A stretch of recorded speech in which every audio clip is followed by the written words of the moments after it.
Can you hear me now? Can y'all hear me now?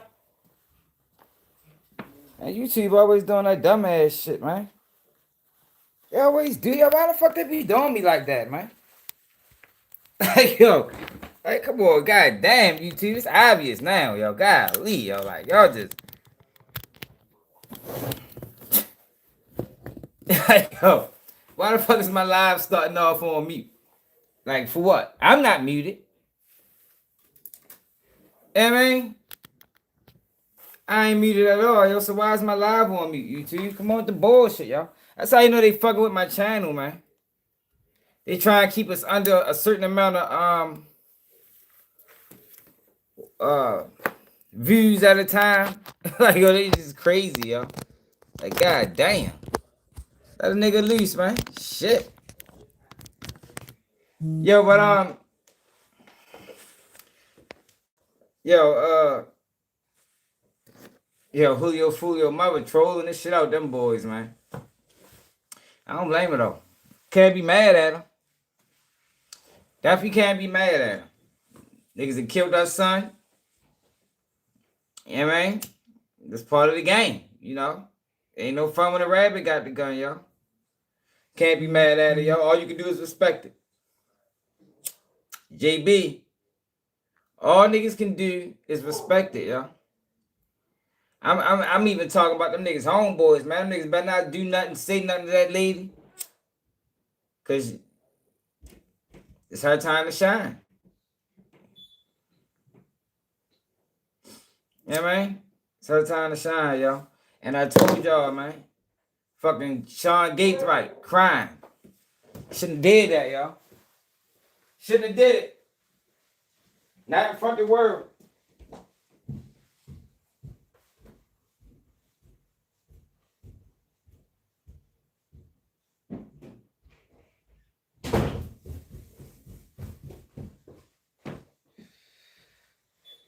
Not in front of the world, man. His mother having a field day with that shit. I ain't gonna lie though, yo. I laughed a little bit. You know, and y'all know me. I'm you know, I don't like the cycle to keep continuing. You know, the cycle of violence or the cycle of prison. Yo, but you gotta listen to the song she played, right? So on her story, she trolled this shit out these niggas, man. And I can't be mad at it, yo. I ain't gonna lie, I looked at it. I was like shaking my head. I said, yo, you can't even be mad at the lady, man. Niggas killed her son, man. Niggas killed her son, man. Look. I'm gonna play the songs too. So this the one that had me dying laughing. Listen to the song choice, yo. Hey, I'm sorry, yo. This is why I told y'all, you can't cry, yo. Not in front of everybody. And I know that's easier said than done. And the fucked up thing about Shorty's situation is he wasn't even raised like that. Shorty came from a 2-parent household. They got pictures of him when he was young with the streamer Sneeko, whatever the fuck his name is. How he got tangled and entwined in this shit, I don't know. But it ain't time to cry, my nigga. It ain't time to cry. You ain't cried, niggas ain't cried when they did it. Don't cry when it's time. When it's time to face the consequences for doing it, yo. It's consequences out here, man. Yo, but I laughed, yo, and I felt kind of bad at laughing. But you're so ugly when you cry. It was this. Yo, why the fuck? It was the song. Please, just cut it out. Don't tell me you're sorry, cause you're not.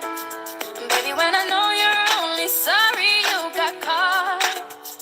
But you put on quite a show. Really had me going. But now it's time to go. Hey, yo, fuck no. Hey, yo, I had to laugh. Hey, Ray. Hey, Ray, I ain't gonna lie, Ray. Yo, I had to laugh, yo. Like, yo, I can't be mad at it, yo. I can't be mad at it, yo. The song, the fucking song. What's the word I'm looking for? The song she picked, phenomenal. You know what I mean? Like it fits. It fits the fucking narrative, yo. Like grade A on the song choice, yo. I ain't gonna lie.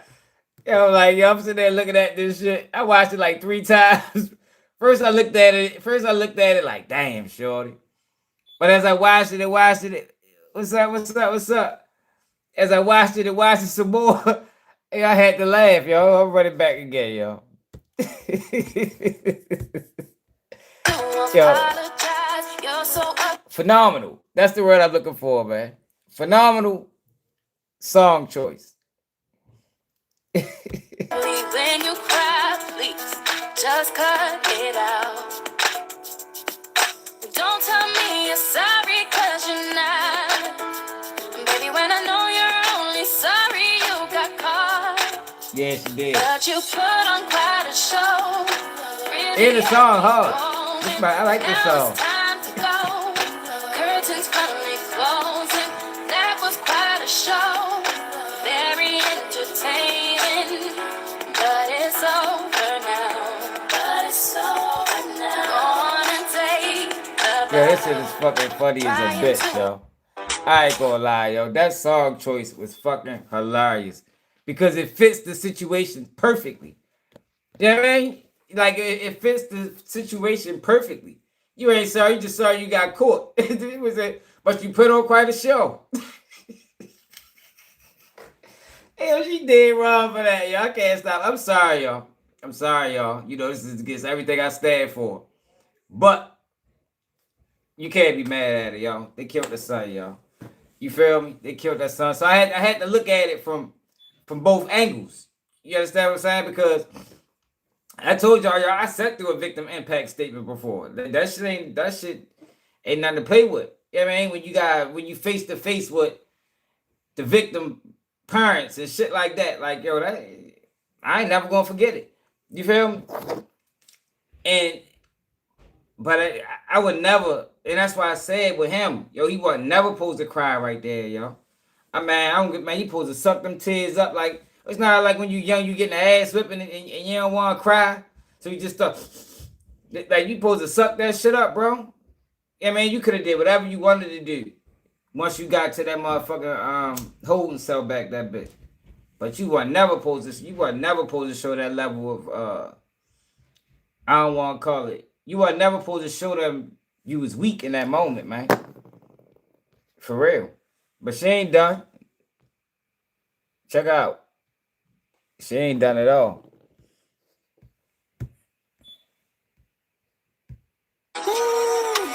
They get back a motherfucker.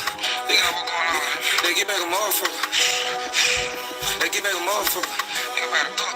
They get back a motherfucker. Can't get in his advice. I'm about to kill. Cause they don't listen to her. Nigga big macho man that hook his hell. See how about that button.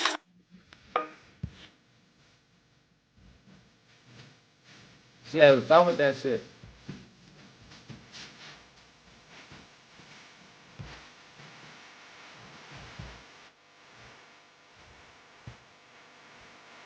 Yo, and the fucked up thing about this Julio Foolio shit, yo, Shorty can rap, yo. Like I never listened to his songs to after he died. Like yo, he didn't have to diss. You know how some of these drill rappers, yo, they gotta do that. Like they can't rap. You know, only thing they can do is diss. Shorty can rap without dissing, yo. Like my grandma do voodoo shit. That was a good song, yo. But I think, and I told y'all before, yo, when it came down to Julio Foolio, he couldn't separate. He couldn't detach. I know, yo. But he just a little bit longer, yo. He ain't had that much longer to go. For one, yo, you don't show no, you don't cry in that moment for a few reasons. For one, shit like this. You know what I mean? You do not want the victim family to see you under pressure. You don't want the prosecutors to see it. You don't want the judge to see it. and you don't want your family to see it. You know, because your family is worried. And now they even more worried. Like, dang, yo, like it broke them. Like, yo, even when you broke mentally, yo, you don't never show that shit, yo. You don't not and that's not in this situation. That's why when you be having situations where a guy gets sentenced to life or they sitting through a victim impact statement and they don't show no remorse or no emotion, people like, look, he don't even care. It ain't that a nigga don't care, yo. It just ain't time for that. Like, nah, yo, you don't want that. Man, ain't no, yeah, he probably did want remorse, but that shit ain't gonna work. Ain't no point in crying now. Niggas shouldn't have never did it, man. You feel me? If niggas couldn't stand on it, you shouldn't have never been a part of it, yo. Like I said, Shorty was a good kid. He was a good kid. Let me see if I can find that fucking I don't know how he got tied into that shit, man. I don't know, maybe wanted to be accepted or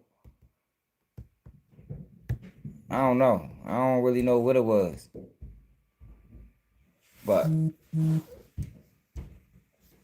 he wasn't supposed to show them people no tears, man. And I can't even be mad at Mom Dukes. Like, I can't be mad at Mom Dukes for that. Let me see if I got that fucking picture. It's a picture of him and the streamer. Like, look at this little dude, man. It looked like they was living in a nice house. Shorty tried to escape. And you know, he was the youngest out of all of them. Shorty only 20 years old. And it's like, damn, yo, you ready to spend the rest of your life in prison, my nigga. Over some dumbass shit, over dissing back and forth in songs. Because that's all it really was about. Way before any violence happened, it was a whole bunch of dissing back and forth in songs and shit. Ain't nobody even lose their life yet. Like, I don't even know his reasoning. You know, with the cousins, Davion and Rashard Murphy, I think Foolio was dissing their dead family member. So that's why you see how Davion Murphy was carrying it. Hold on. All right, my bad, y'all. Yeah, like Davion Murphy's situation was different. Yeah, they fuck, and they all going to give some of them the death penalty.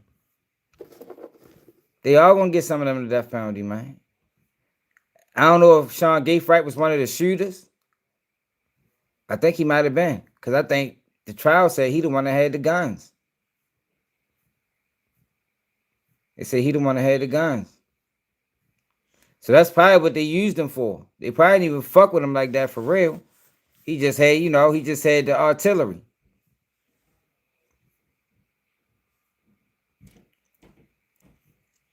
But I was just like, damn, shorty. I know that shit hurt. And it's just the beginning. Wait till it really set in. Because it ain't set in yet. It ain't really gonna set in until he gets shipped over to DOC. And he get his motherfucking release date. And that bitch gonna say death on that motherfucker. That's when it really hits you. When you get that paperwork and you go through diagnostics and the fucking and it say term and that bitch say death, that's when it's gonna be like, damn, shit real. Like, it's really over. And it's the part of the game that these niggas that, niggas don't talk about. You feel me? Like, all these young boys want to crash out and kill and do all this other shit. But they don't never tell you about that part, y'all. You feel me? The part when it's over. When it's inevitable. Like, it's over. Like, it's a wrap. Everything you did, all the girls you had, all the money you had, all that shit don't mean nothing. Because no matter what you had back then, that shit landed you right here. And this is where the fuck you gonna live and die at, man. It's fucked up, yo. It's like, and it's sad, yo, because that's why I be so hard on like some of these blogs and these, these pages that got all these followers. Cause it's like, bro, like y'all, like, yo, it's so much to talk about. It's so many messages that can be relayed. And y'all rather platform some of these other niggas that ain't talking about nothing, that really can't explain it in a way that people understand. They can't really bring the real out the situation. Yo, like, it's over for these boys, man. You feel me? No, they weren't sentenced yet. They thought they was gonna get away because they was being sneak. Yeah, they did. Like I told somebody the other day, yo, the plan was perfect. The plan was perfect. What fucked them over is them damn cars. If they didn't never have them cars, and I ain't even talking about bringing Alicia Andrews. We know she shouldn't have been there. But if they didn't have them cars that can be traced back to them, they'd have never got caught for that shit, man. Because outside of that, they did everything right. Because if they could have never tracked back the cars, they could have never got to the Airbnbs. They'd have never figured out who was who because they all had on masks. It started with the cars, and then it was just great police work. Y'all remember when it first happened? I said, yo, this is excellent police work. Like, for real. I think the feds might have been involved in this shit because you only typically see the state willing to spend that much resources on solving a crime. Yeah, yo, like, it's just, it's just unfortunate, yo. Cause all like Shorty young, yo, 20 years old, man. You had a whole life to live, Shorty. A whole fucking life. Now you're gonna let that bitch in penitentiary. Let me see something.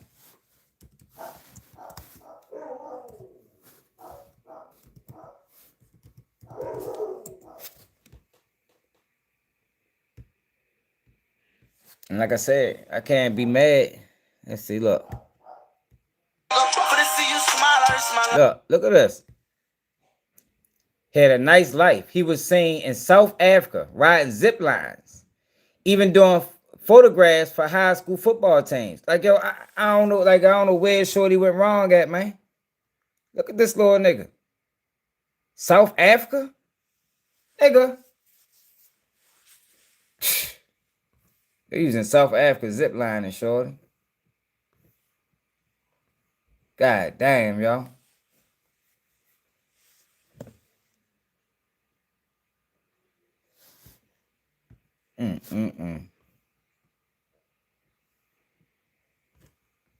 I get so many pictures of Shorty, man.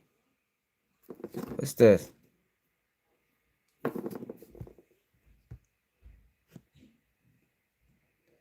He went from that to a fucking drill rapper. Same nigga, new cool, and a lot of fucking guns. He was speaking on okay, now his bitch has in my lungs. Got the rock, clear the lane, dunking all shit like LeBron. Goddamn, it's been some time since I seen my nigga run. I'm slime for my niggas, don't care if he right or wrong. Her man don't hit her right, girl, I know what you want. She take it like a chance, she be fucking with LaShawn. Bend it over, shake that ass while I fuck you to the 50 in the bank, nigga. This shit big talk. He wanted to be down. I can't fuck that bitch cause I'm a hoe, don't get my dick hard. Yo, why the fuck they keep doing that? That's what it was with Shorty.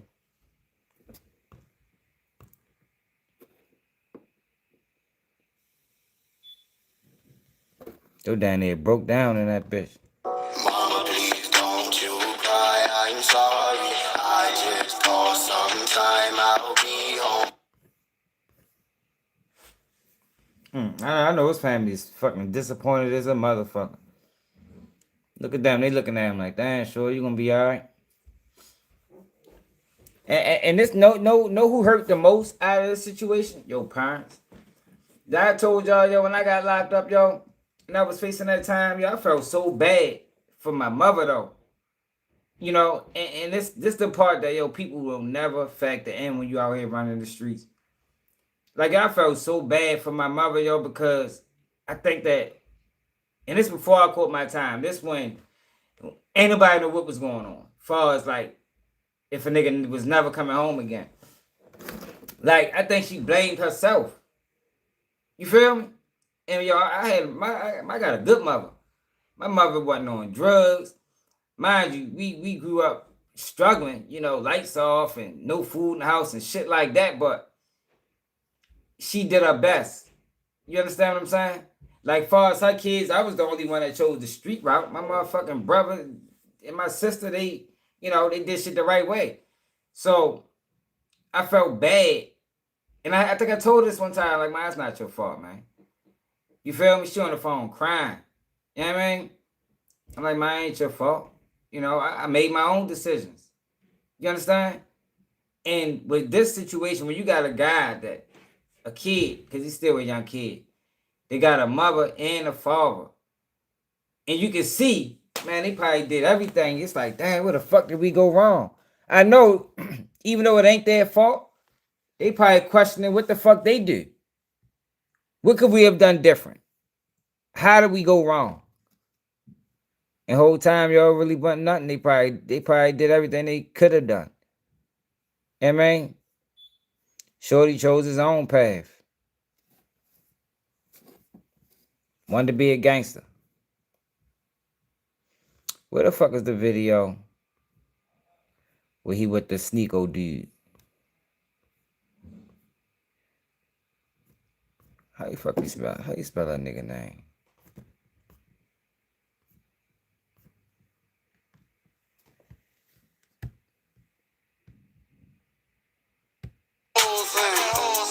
And then too, yo, when it come down to this, Shorty, they should have been prepared.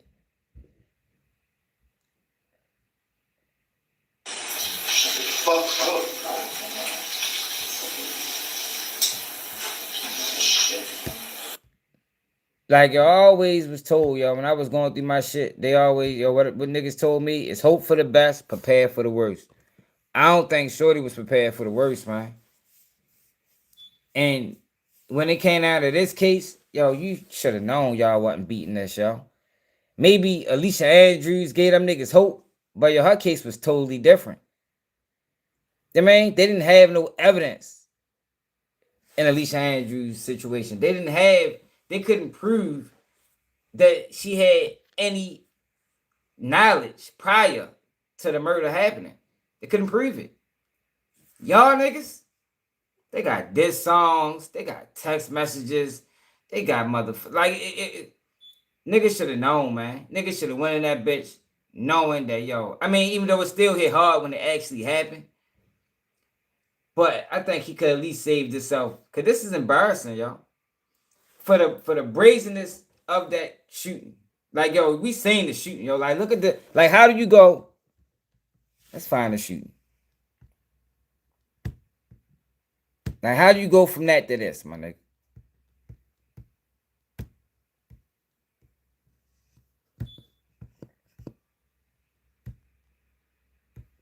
Hold on.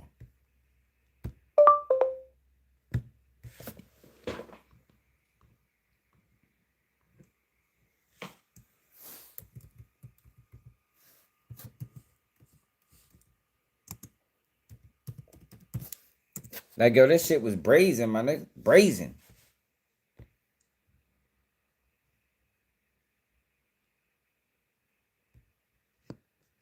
This is a brazen murder, man.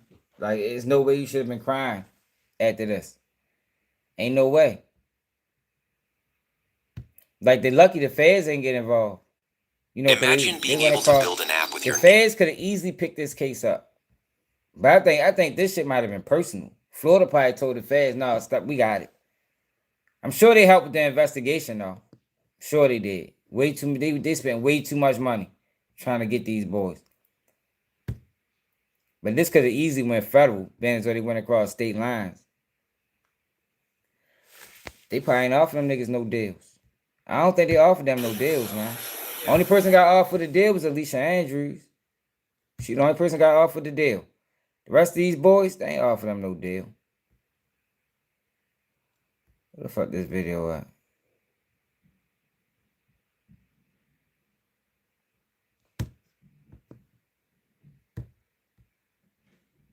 That was on the video. Correct. And lastly, shooter 3 over Chevy Cruze, and it is now going towards the exit. Correct. Before that silver Chevy Cruze exits the parking lot, is it at that stop there? Stop bar for the exit. I mean, yo, if it came a time where, you know, they was offering 40, especially for him, he 20 years old, you can come home off of 40. I mean, you can come home off of 40. Now, I told y'all, I don't think I would ever cop out to no more than 20. I mean, that was my mind frame when I was going through my situation. Like, I can't take no more than 20.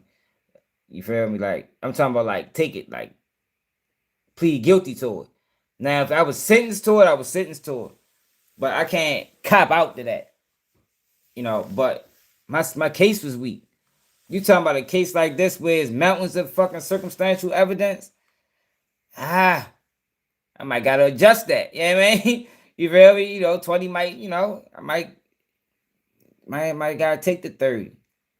Just to preserve some life. But it's over. And they getting the death penalty, man. I'll be shocked. At least one of them might get saved. It was only 3 shooters and there's 4 of them that got convicted. One of them might get saved. But the other 3, they're giving them the death penalty, man. The tail lights engaged, yes. Did you document when it actually exited? Yes. I see. And at this time, was the Impala fully parked? Yes.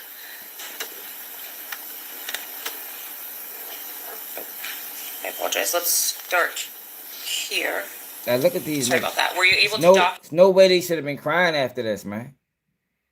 Like, yo, you should not look at this crime, my nigga. Like, yo, it's nothing to cry about. It's nothing to cry about. Like, I don't know, y'all. This should be sad for real. The whole situation sad. Yo, Julio Foolio and how he was moving his death was inevitable. These boys going through the lengths that they went to get him was insane. I don't know, man. That shit crazy. Document the occupants of the vehicle actually exiting the vehicle on the Tesla George? cam?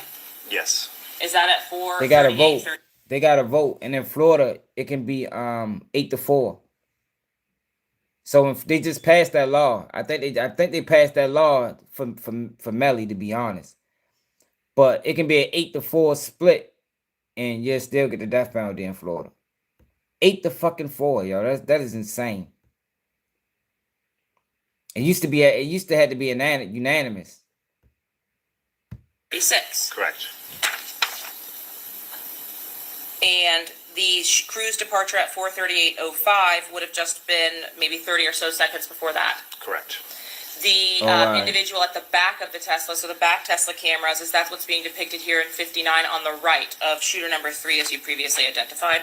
Correct. So the image on the right is from the driver's side rear view mirror pointing backwards towards the fence line. And so this shooter would be traveling along the rear of the Tesla along the fence line, yes. And were you able to document those individuals actually exiting the vehicle by zooming that video in? Yes, when you focus in and zoom in, you can see that the 3 occupants come from the exact vicinity of where that black Impala backed into. Now, the one individual along the fence line, is that what's depicted by the circle in the image underneath it?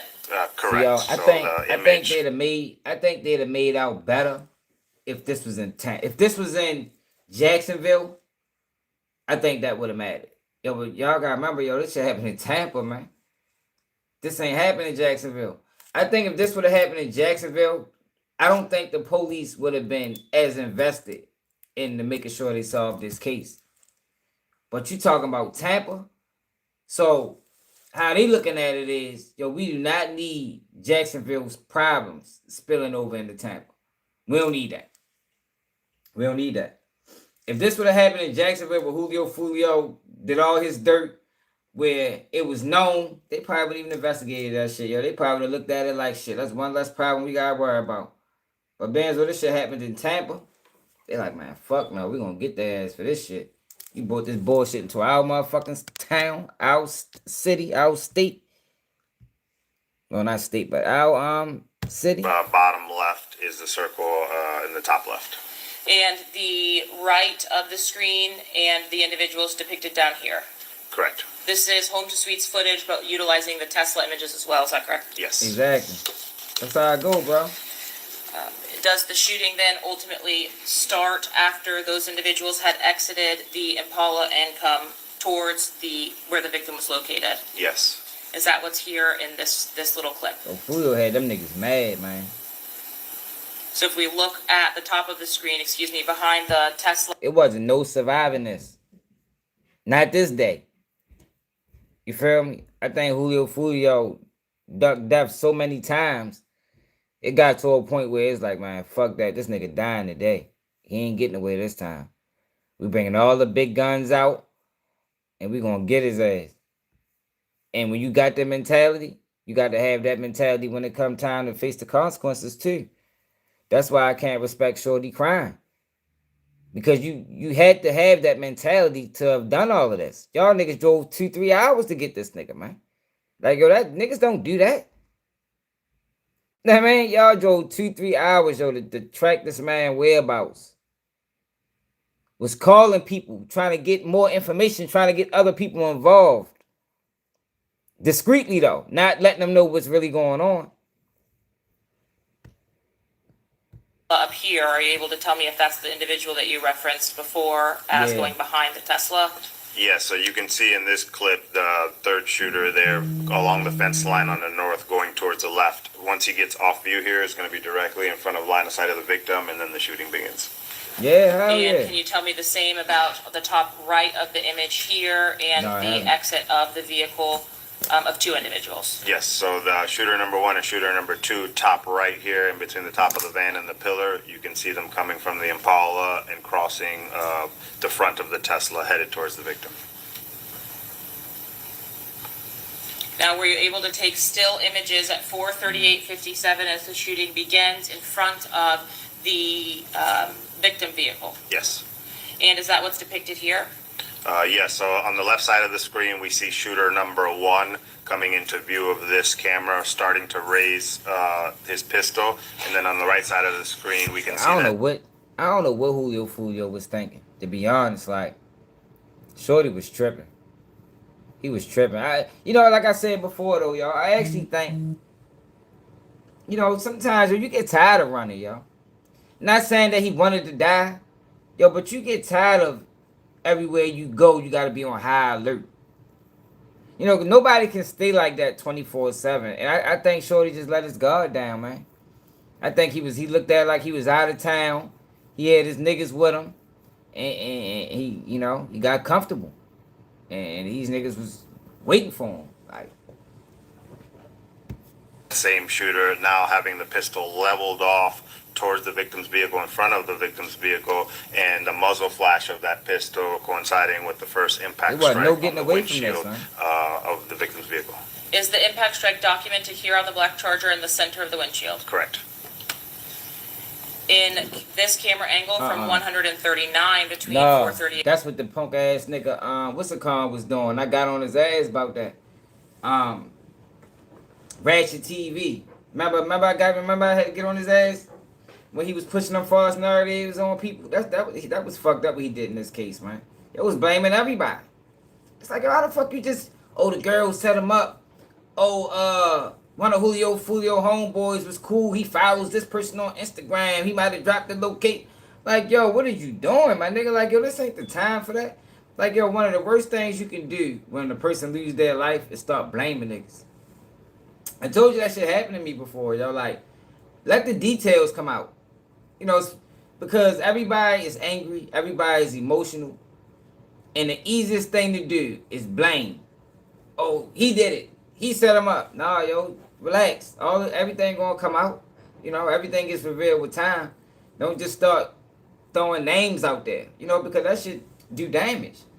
You feel me? Like, Ratchet TV could have got a nigga killed about this shit, man, when he was blaming. Remember, he blamed the girls. Oh, they supposed to did a party. He was promoting a party and they inboxed Foolio, and nigga did a live where he was supposed to talk to somebody that worked at the fucking hotel. I'm like, oh, come on, bro. That shit happened at 4 in the morning, bro. You know what I mean? People working at a hotel right like this at 4 in the morning? Maybe 1, 2 at the most. And what's the odds that 1 or 2 people talk to you? Like, man, get the fuck out of here. Man, yeah, that was horrible. Yeah, hell yeah, man. That was horrible. I got on his ass about that. I think he blocked me for that. And then, of course, the whole internet gets the following, and you know how that go. Nobody ever reverts back to Keep It G News. But I was showing this video because the brazenness of this shooting doesn't equal out to Sean Gaithright and his reaction after being found guilty for the shooting. 8 a.m. and 4:39 a.m. Are these images of another shooter? Yes. So on the left side of the screen, we see shooter number 2, the lighter skinned gentleman with the dark blue hoodie, all the way on the left of the screen.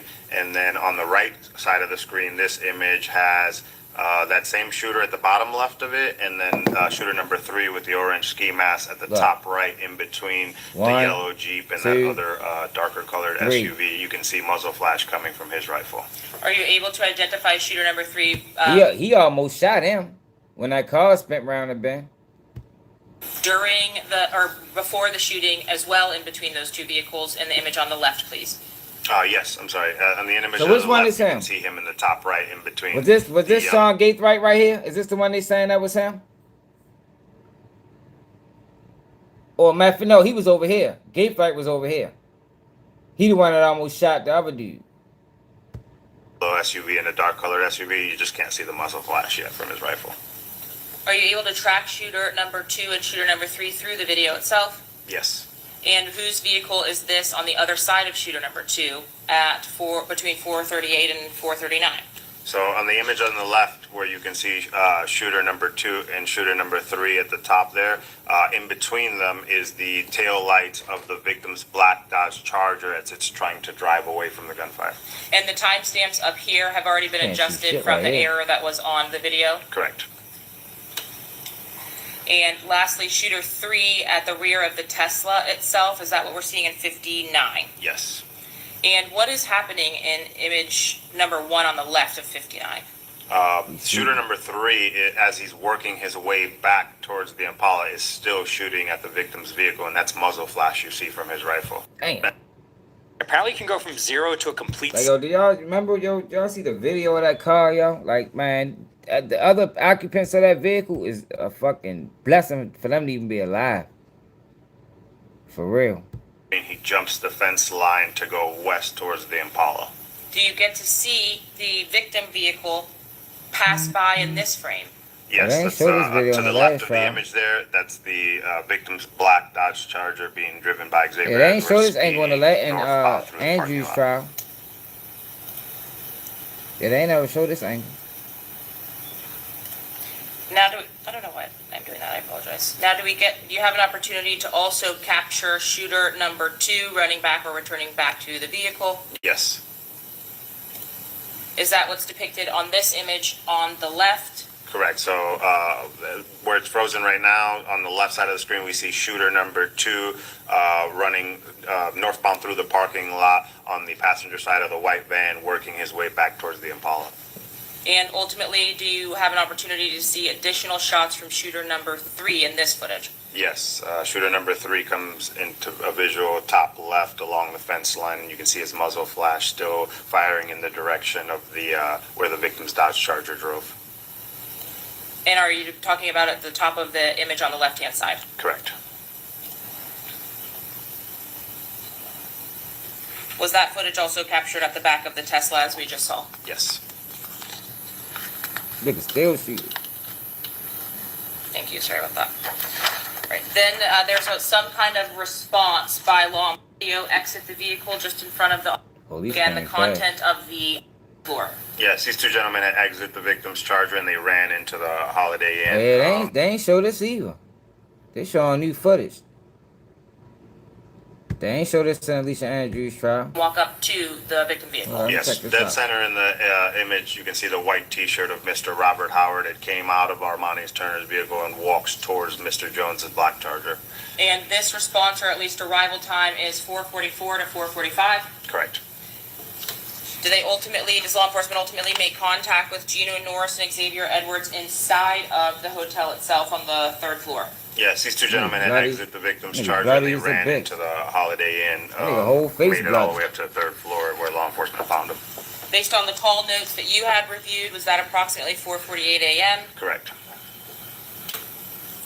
And do you have information or data collected to determine when the They ain't cell show this in phones Lisa of Andrews' the trial, individuals not that depicted video. here returned back to the Airbnb?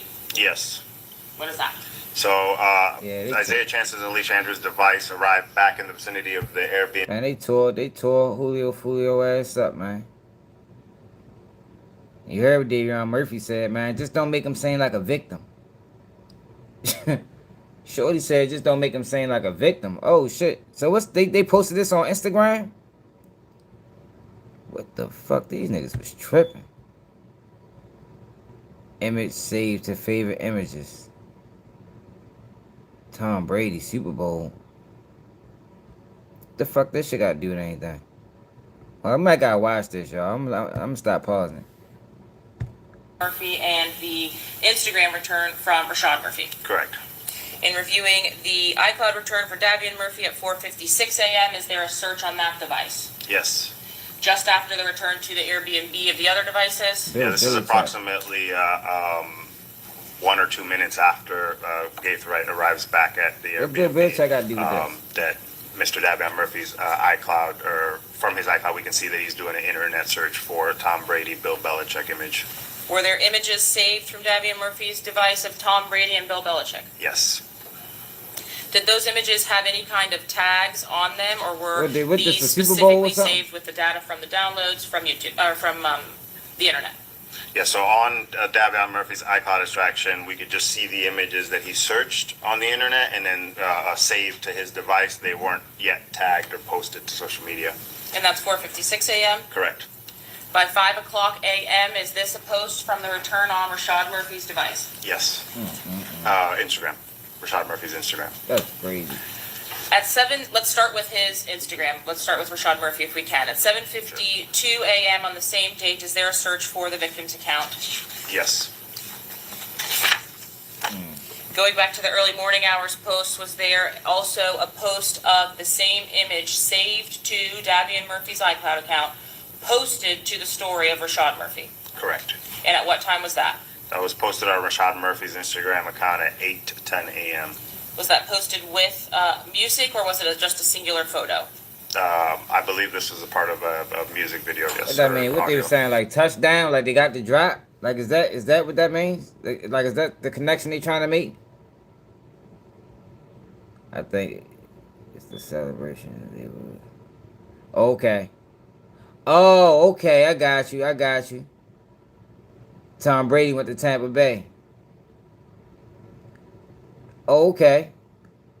All right. But just the still image I'm that sorry, had been, just the still image of it, correct, with a they location of won. 20 seconds added to it. and that's 8:10 a.m.? Correct. Are there several other posts from the device of Rashad Murphy in the hours thereafter? Yes. On 6:23.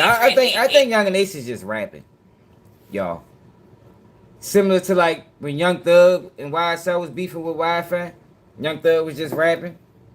I think Young and Ace is just rapping. Because if he was really tied into all this shit, they'd have locked his ass up.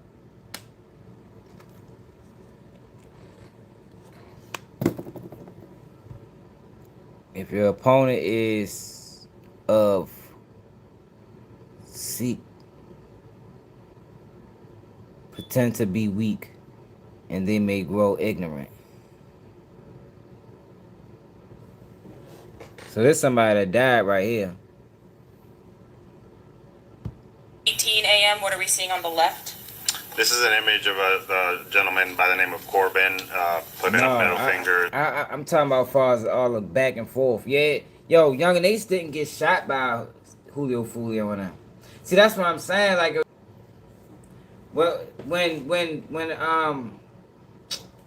Ace and all them got shot in that car, the Julio Foolio ain't had nothing to do with that shit, yo. This shit between them niggas, that shit started over clout chasing. Is defined by extroverted and highly driven personality, often described as a go-getter. Okay, it's some hood shit, G. Yeah, like they just wanted to be involved in that shit, man. Like this whole thing could have been avoided, yo. Like this was all about clout. All these deaths was all about fucking clout, man. Internet fame. And ain't none of them go nowhere, for the most part. Yeah, no, it started before that. Like, I mean, did it? Was the When I See You? Was that the first video?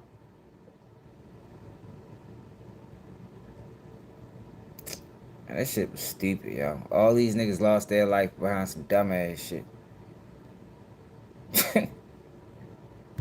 With the word mood on it, posted at 8:18 from Rashad Murphy's Instagram. Shit was And then stupid. at 10:52 a.m., another post, an Art of War quote from Rashad Murphy's Instagram account. Had you had an opportunity to review the victim Charles Jones social No, media you don't get no songs? money, yo, because Yes. it ain't no money. At the- Yo, it ain't no money in drill.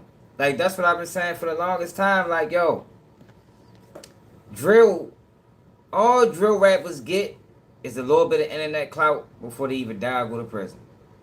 That's all they get. And for the most part, it happens fast. Yo, the average drill rapper, the average known drill rapper is only gonna get about 2 years. That's it, yo. 2 fucking years, yo.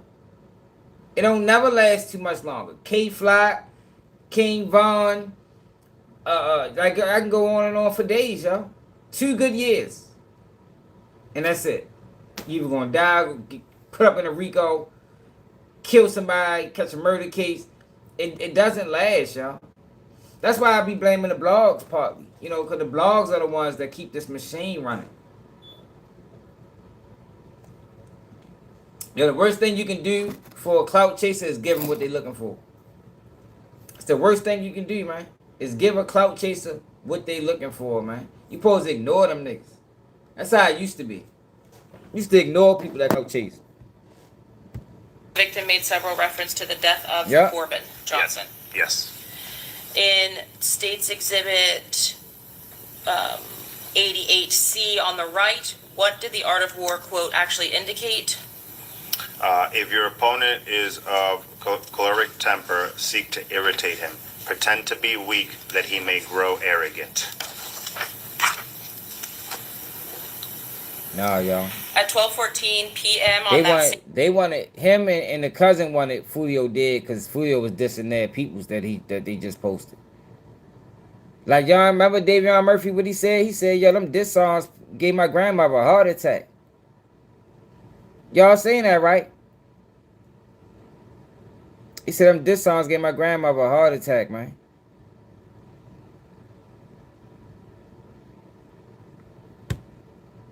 They posting everything on Instagram.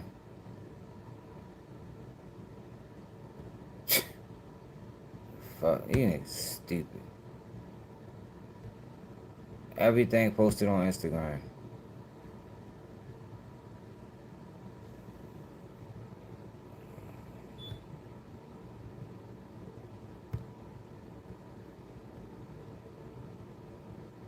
They just going through all their pages.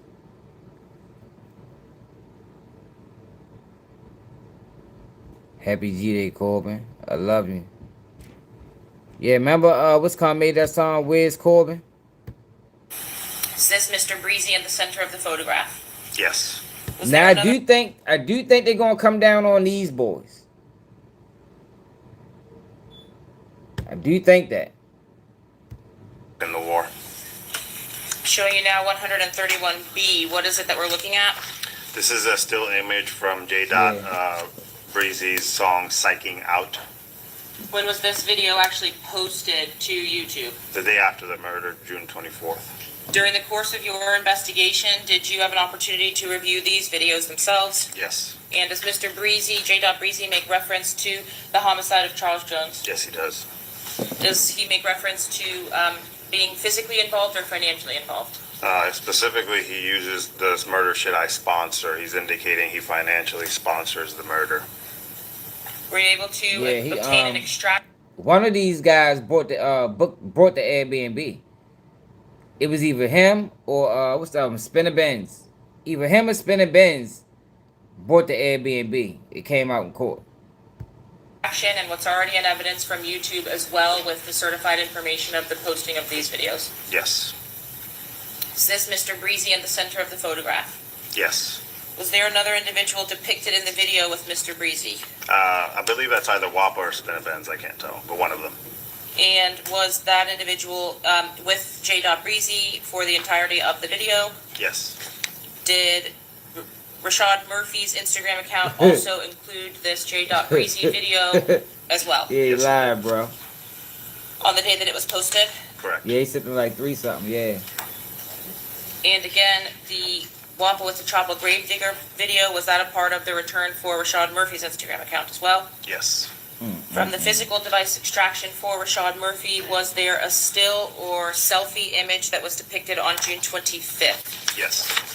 And was that image what's depicted in 101R?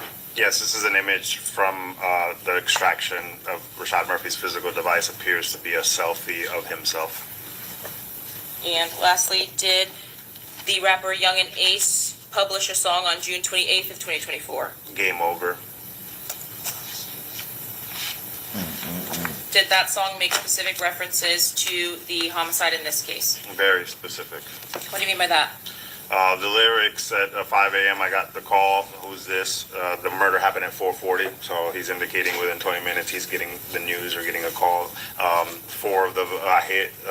3 of them I hit. 1 of them dead. So 4 people were hit in this murder. 3 of them survived. Yeah, 1 of them died. So I think what keeps Ace safe is he don't fuck with all them niggas.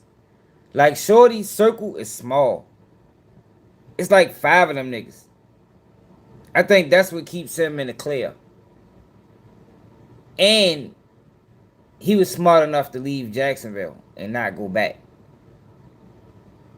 Foolio couldn't stay out of Jacksonville, man.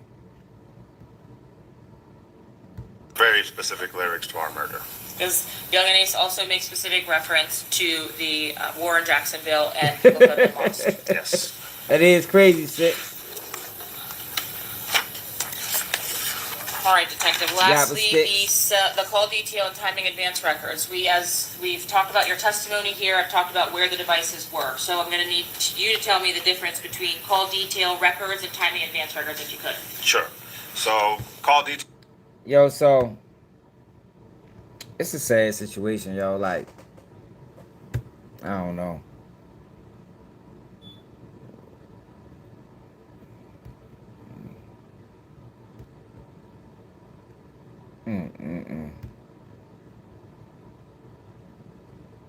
Threw their whole fucking life away.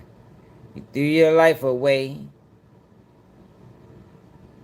Jail footage played in court. Cuff boys.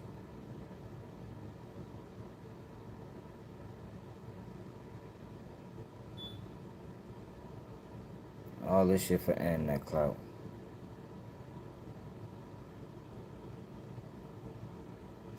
Rashad Murphy could have got found not guilty. Because they ain't really have a whole lot of evidence on him at all.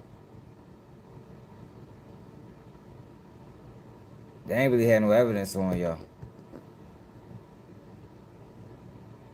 I think they got him on one. Know who fucked him over? The Uber driver. Uber driver fucked him over. So I was watching this video earlier. Man, Sleep the Drill Time TV. He been going in on Trench's News. And he basically just exposed the fact that Trench's News been a federal informant. He one of them YouTube informants. Look at this shit. T-Mac. No, she didn't, y'all. At least she didn't tell on them, y'all. Let me address that too, yo. Cause I seen a nigga post a video. Alicia Andrews ain't tell on them, man. Yo. Alicia Andrews' name. The fact that Alicia Andrews was found guilty never came up in trial. Y'all gotta remember she had a whole separate trial than them. Yeah, she was their co-defendant, but she had a second trial. If they would have brought up, yeah, he cried, bro. If they would have brought up the fact that Alicia Andrews was found guilty, that would have prejudiced those guys' trial. So I seen somebody, and I ain't gonna say their name, basically allude to the fact that she was telling, and you know, by her getting on the stand, it messed up their case, and it didn't. It didn't. Alicia Andrews getting on the stand, testifying, did nothing to their case. Nothing at all. Like, They didn't even bring it up. Like, they cannot use her testimony on the stand to convict them boys because you got a right to face your accuser. She didn't testify. She would have had to testify in this trial to what she said on the stand. But what she said in her case ain't had no burns on this case at all. I seen a person say that she said that when they went to McDonald's, she was in the car with Davion Murphy. She didn't say that to the police. To the police, she said she ain't know who the guy was. I don't know. Now, in trial, when it came back up, she said, well, I know him now. But that can't be used to convict him. See, this is the thing people got to understand, yo. And I said this before when we was talking about Big 30.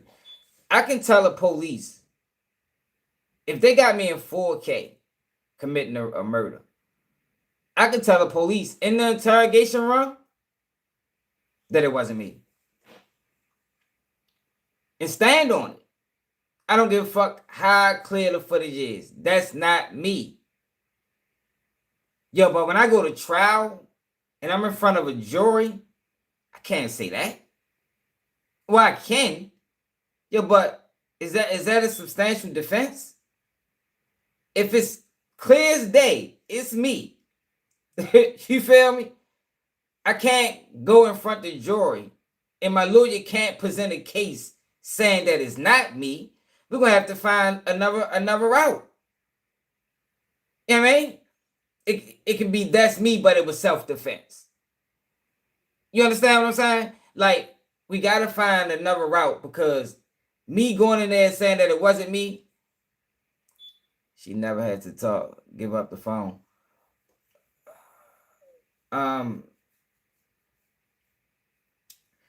What she did wrong was when they showed her the video of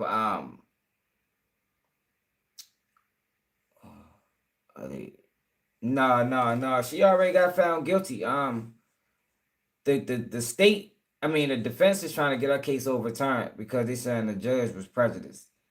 Not prejudiced like far as racist, but her rulings, her rulings was unfair. So they removed the judge off of sentencing. And now I think they're trying to get a new trial or get the case tossed out altogether.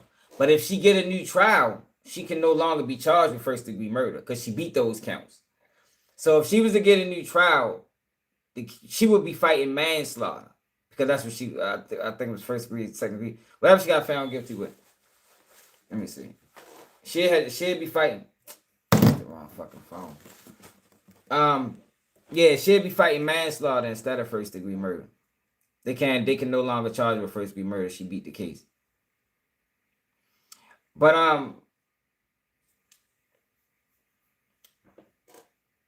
I think what she told the detectives in the interrogation room when they seen her and him and Isaiah Chan, she said, I gave him my phone. But I mean, it was already evident that she gave him my phone. It's on video that you gave him my phone. You understand? But she said, I don't know who he called. Like, she didn't do anything to fuck their case up. She didn't do anything to fuck their case up. Like I said, if they got me on camera, I can't say it wasn't me. I mean, I can say in the interrogation room, that's what I'm going to say. But when it comes down to trial, no, not the phones. They had them boys way before the phones. They had them boys. She haven't got sentenced yet. They had them boys by the cars. The cars is how they got locked up. Like, they already had them. By the time they grabbed Alicia Andrews, they already had them. Remember, they grabbed Alicia Andrews and Isaiah Chance the same day. Man, we seen the videos. They snatched them boys up so motherfucking fast. It just took a minute to get Davion Murphy. But she didn't snitch, man. Like, she didn't do anything to harm them boys. She didn't do anything to harm them boys. At all. And anybody that's pushing that is not being, she ain't do nothing to harm them boys. Them boys is done. You feel me? And her defense was, I was there because she couldn't deny herself being there. See, that's the thing. It's like, I don't think some niggas had lawyers when they fought their cases. If it's video of me there, I can, like I said, in the interrogation room, I'm saying it ain't me. But once I get in front of a jury, I can't say that wasn't me. When it's evident, it's me. The cell phone ping saying it's me. It's me. But what I can say is, in her case, is I just was following Isaiah Chains. Now, when it come to court, now in this trial, it's never going to come up that, look, Alicia Andrews said she was just following Isaiah Chance. That's not how that works. But I'm saying people push that. It don't go that way. Because she got to testify to that. They can't use her words and apply that to their case. They can't do that, y'all, when she not testifying to it. Because you have a right to face your accuser. Similar to prime example, another example. The murder, Stephon Mack. You know, the retaliation for D things, Stephon Mack. Marley got his case severed from AJ because AJ made statements to the federal informant. The reason Marley case got severed is because AJ wasn't testifying to those statements.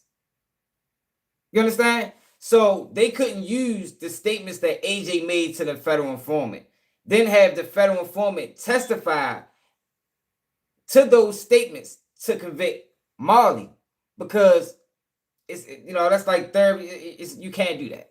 It don't go that way. You know, I don't know what the exact legal term is, but you can't do that because AJ got to say those statements. Because my defense attorney has to be able to question AJ about these statements, not the person AJ told it to. You understand what I'm saying? That's how Marley got his case severed. So the statements or the testimony that Alicia Andrews gave when she said she was getting abused by Isaiah Chance and she was under his direction and she just followed everywhere he went and he was on the phone, I didn't know who he was talking to. That can't be used in their trial.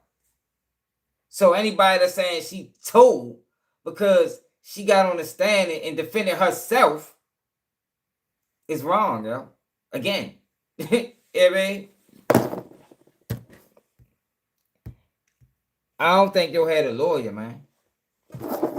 You know, I don't think yo had no lawyer.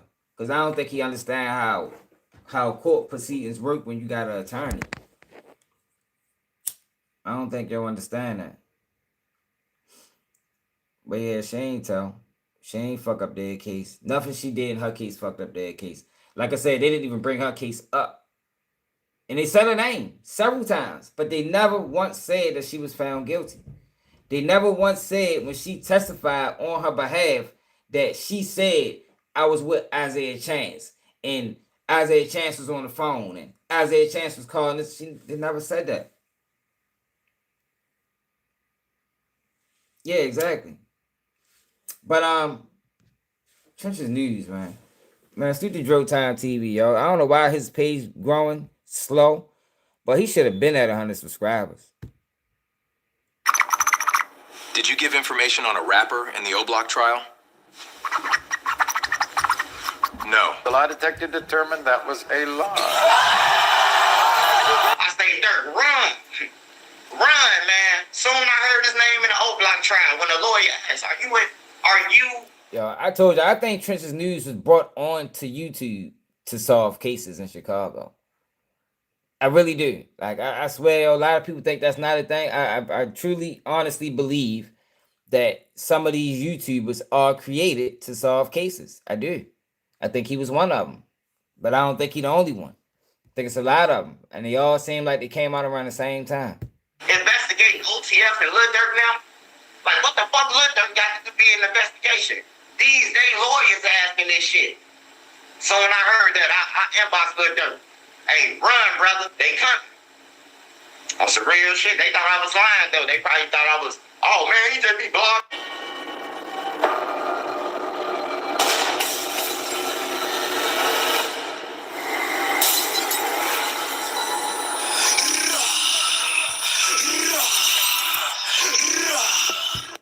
Ever watched any of my videos? Yeah, he been doing. I don't see how people watch Trenches News, to be honest. Like, nigga's really a federal informant. Yeah, he definitely working. I think they planted him, but he definitely still working. You would know I always kept receipts, and I've been telling y'all for the longest that he played a huge part in the feds being on a little dirt. Now, this ain't no I told you so moment. It's more of a warning, a confirmation that Sergeant Swipe back at it again, y'all. Now, if you new here, I call him Sergeant Swipe because he be swiping niggas off the street like the police stop and frisk. In a recent live, fans said he slipped up and said too much after getting baited by a viewer. Now, you would think if you was an agent or an informant for FBI, you would be trained to dance around certain questions, especially under pressure. But when a viewer said this, So what's Trenches going on? News What it lost is? it and went completely off script. I heard Dirk don't fuck with you. Hey, I don't give a fuck what you heard, nigga. I love Lil Dirk. I love Lil Dirk, man. Lil Dirk made a way for me. He made a way for me to eat. No, Yeah, well, son. they probably been investigating Dirk so long. They probably like Trenches. We got an assignment for you. Dirk was this nigga assignment. What's up, Shalonda? We got an assignment for you, man. We need you to get on YouTube and just start talking about fucking Chicago. In some instance. So I love Lil Dirk. I don't hate Lil Dirk, nigga. Fuck you talking about? I'm waiting on the paperwork to come out. Let's eat, nigga. Dirk said he the voice. You think Dirk want out of town to report about this shit than me? You ain't never seen Dirk put me in his raps, have you? He know me in real life. You heard my name? The funny thing about it, right? Who they come at. Nobody knows this nigga. Like, like that's how this nigga is like a fucking fly on the wall. What's up, Trapper? yo, Trenches News is like a fucking, like this nigga is everywhere, but nobody sees him. He was there when Butter got shot. He said he seen Dirk get down. He was like, this nigga is everywhere, but nowhere at the same time. Like, this nigga is a true fucking undercover brother. You heard me? I say all my stories. Keep all that. They see all the stories. Nobody knows this nigga. They know who to say something to, like they cap or something. I'm telling you, bro. Like, my shit real. My shit real. I love Lil Dirk. I hate that I gotta be reporting about the bad side of it. But shit, I told him to run shit. Before he even got locked up. Before he got locked up. I say, Dirk, run. Run, man. Soon I heard his name in the O Block trial when the lawyer asked, are you investigating OTF and Lil Dirk now? Like, what the fuck Lil Dirk got to be in This nigga investigation? Trenches News been trying to get Dirk booked for years.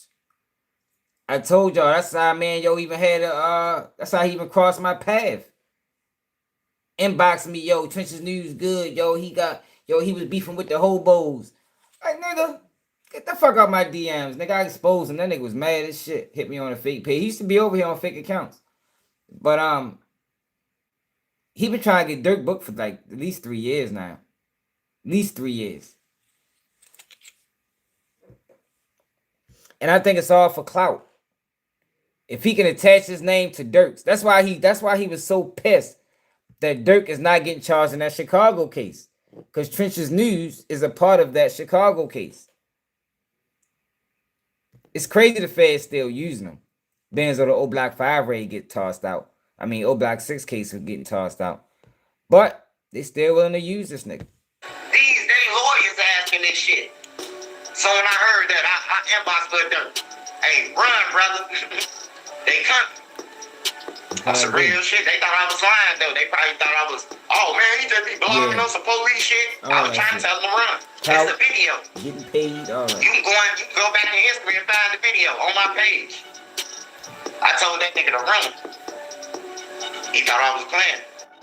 Come on now, he ain't never told y'all Lil Dirk was being investigated by the feds in the O Block trial. I did.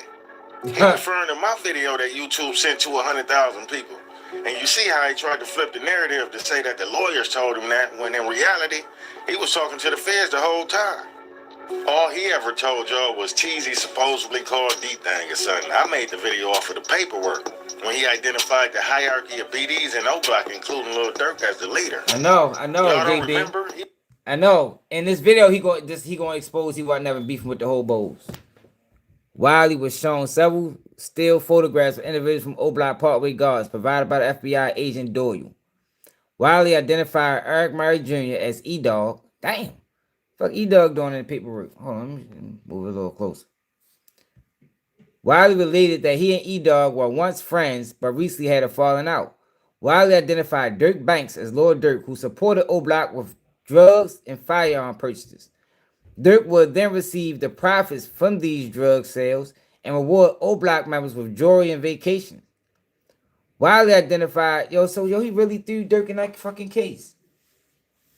This nigga crazy, what the fuck Dirk do to you, bro? I ain't never read this paperwork. I knew that was him, though. I remember this statement. But when I read it, it was redacted. Wiley identified Charles Liggins as C Murder, or Little Charles.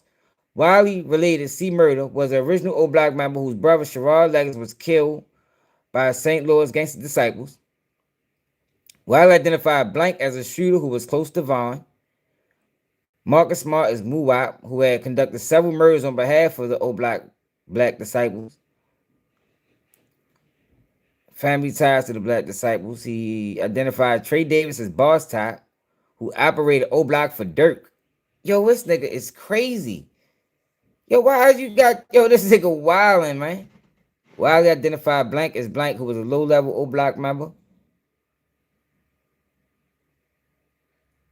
and a close associate to Vaughn.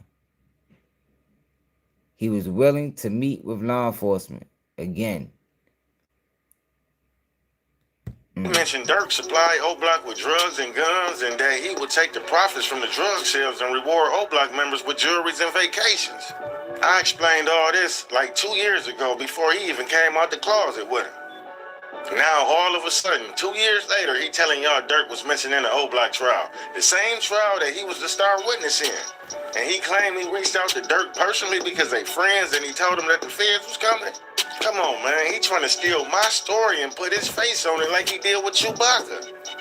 And for the people that don't know, Chewbacca is the real informant who helped them 2 officers take down that crooked cop, Ronald Watts.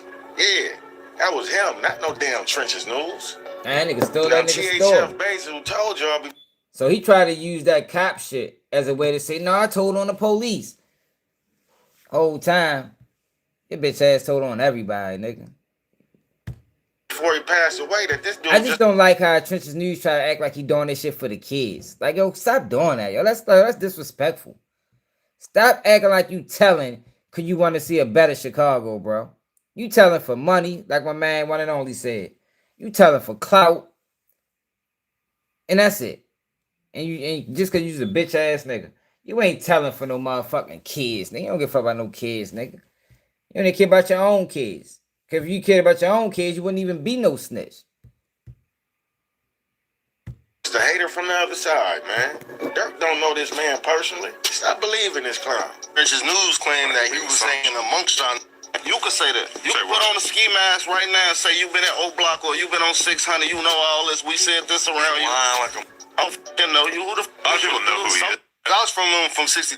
Bezu said, if you don't know by now, Trenches is the biggest capper of all time. It's THF Bezu. He posts anything for clickbait. And he don't know me or my brothers personally. He's just a hater from the other side that want to see us down. He said, pay attention. He only dissed the guys.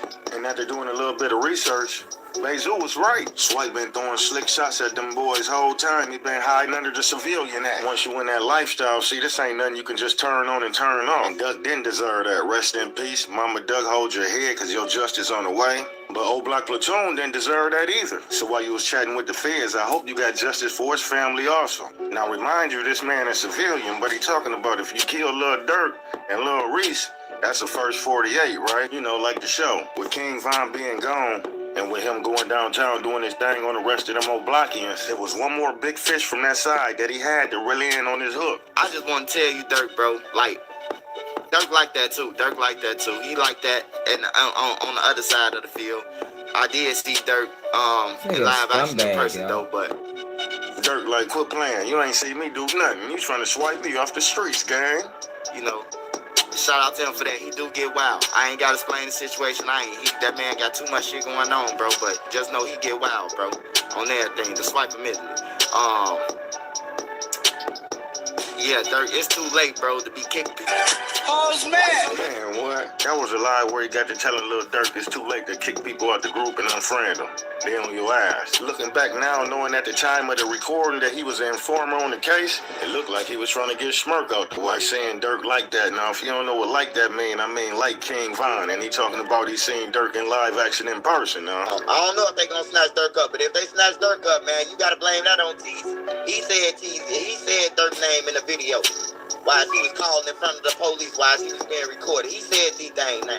See, look, what I tell you. Now you can see it firsthand. Part of his whole game is shifting the blame on anybody but himself. How you go from, I don't know nothing about Dirk getting snatched up, to suddenly, if he do, we gotta blame Teezy for calling D-Thing. Listen to him almost slip up, and then he caught himself when the lawyers asked him, was he informing on Lil Durk, and then pay attention. Soon I heard his name in the O Block trial when the lawyer asked, are you investigating OTF and Lil Durk now? Like, what the fuck Lil Durk got to be in the investigation? That's a wild jump.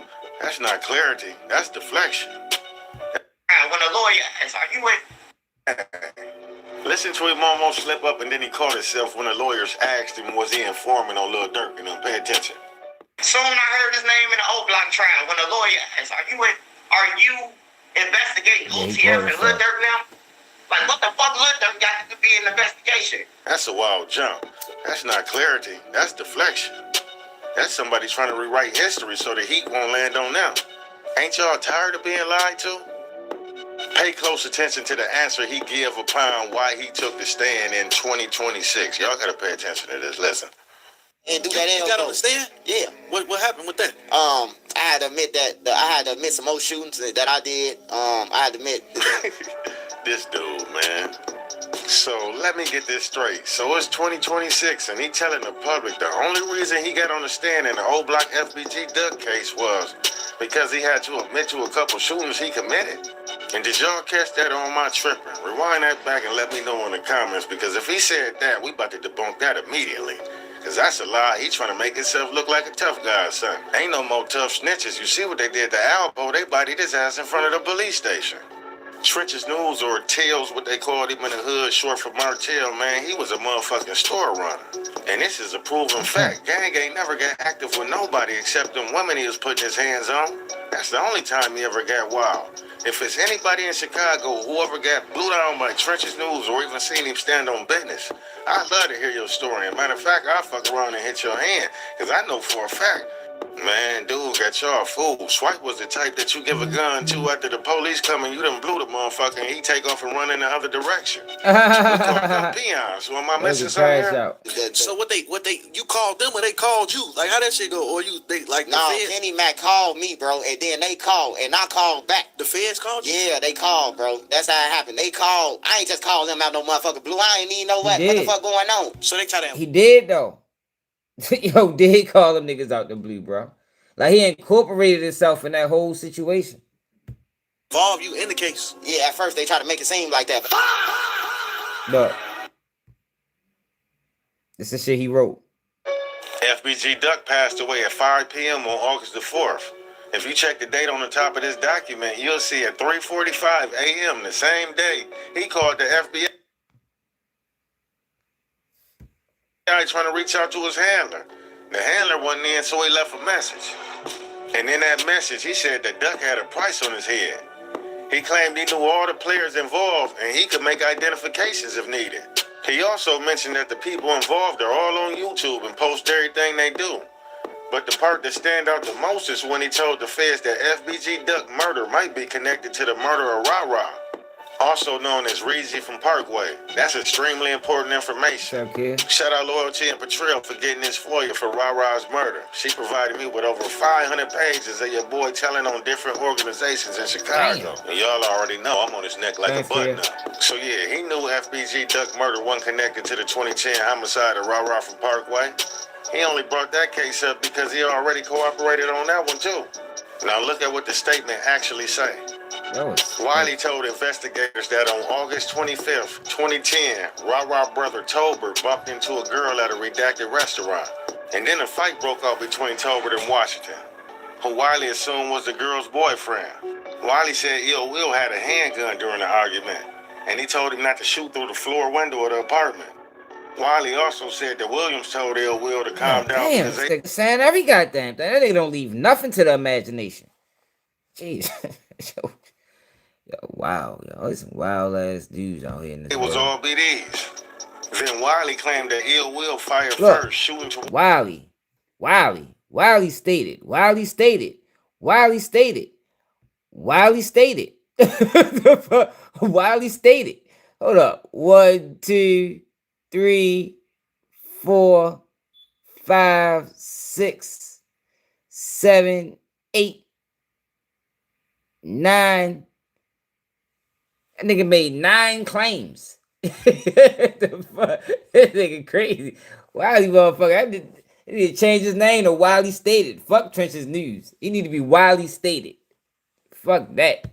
Forrest Williams and some Newtown BDs. Wiley said the last round that Ill Will fired went high and hit a window at a redacted location. After that, according to Wiley, Williams fired back at Ill Will, and Ra-Ra was struck. Wiley also states that Cashiel Williams was the leader of the Fifth War gang. But Ill Will's story was completely different. Williams.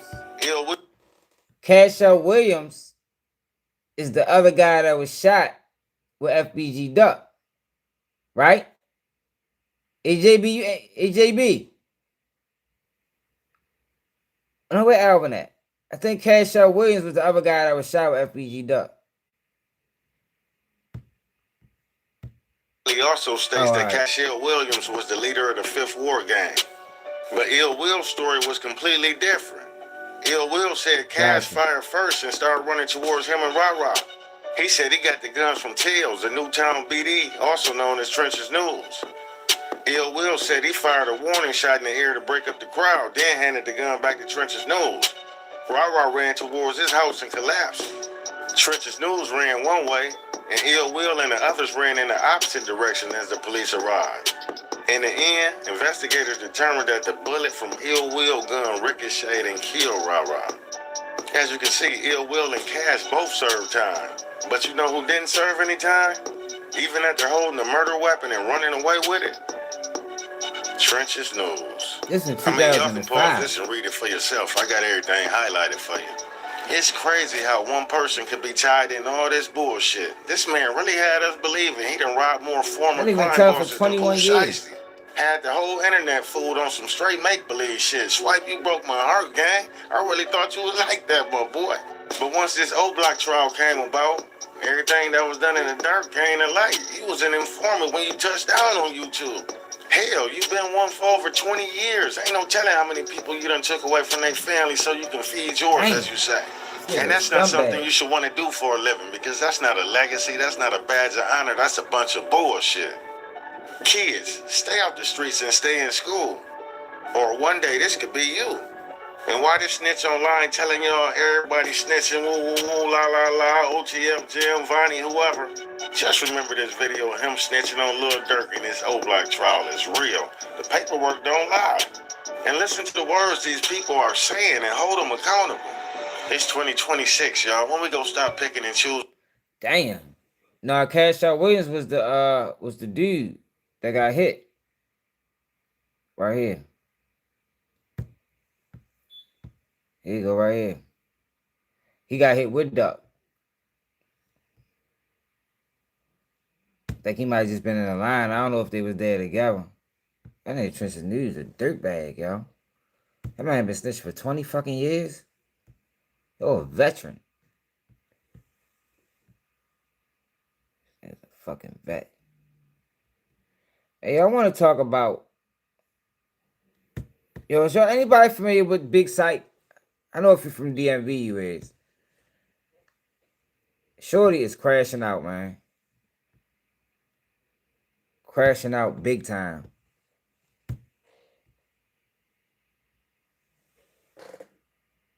Fuck is this, kid? Oh, alright.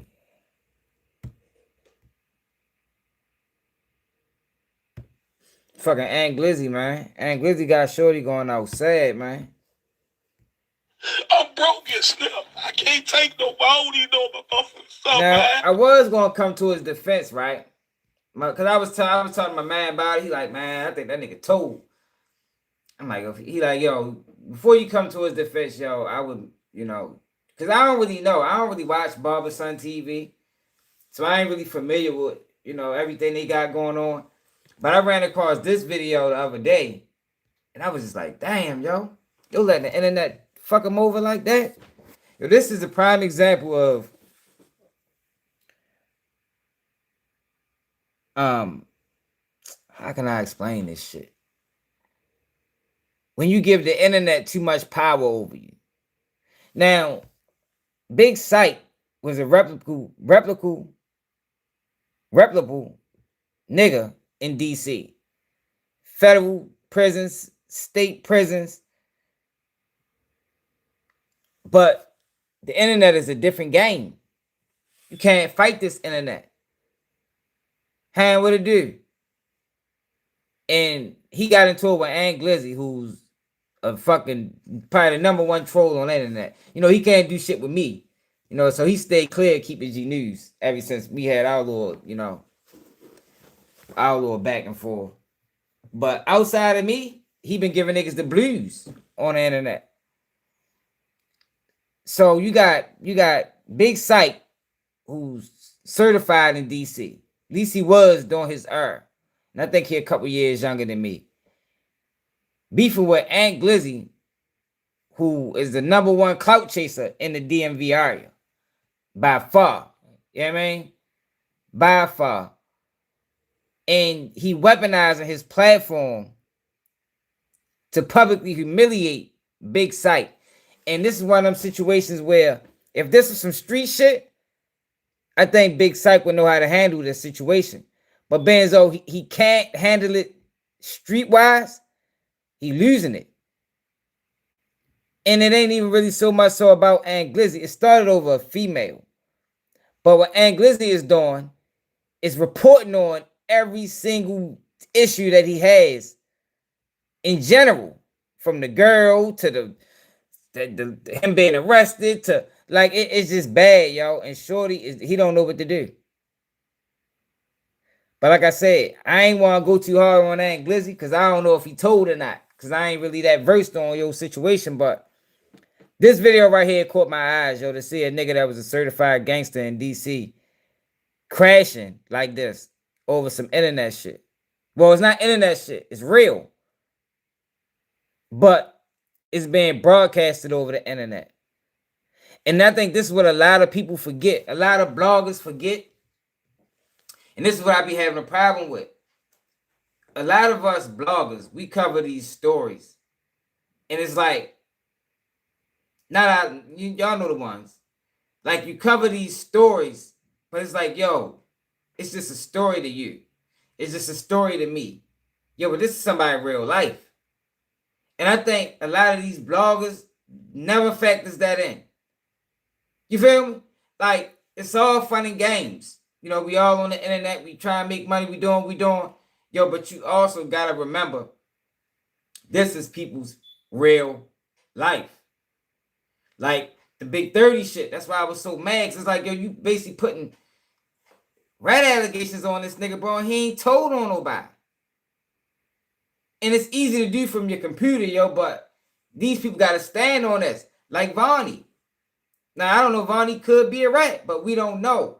But to be doing what niggas was doing online with Vonnie and saying that Vonnie did this and Didi, what was Didi's situation? Didi posed a tool. It's like, bro, y'all know this shit get back to the joint, right? Y'all know y'all get somebody killed with these allegations, right? Prime example. I was just talking about Ratchet TV, because that's a perfect example. And I was talking about, yo, what he did with that Julio Foolio trial was disgusting, yo.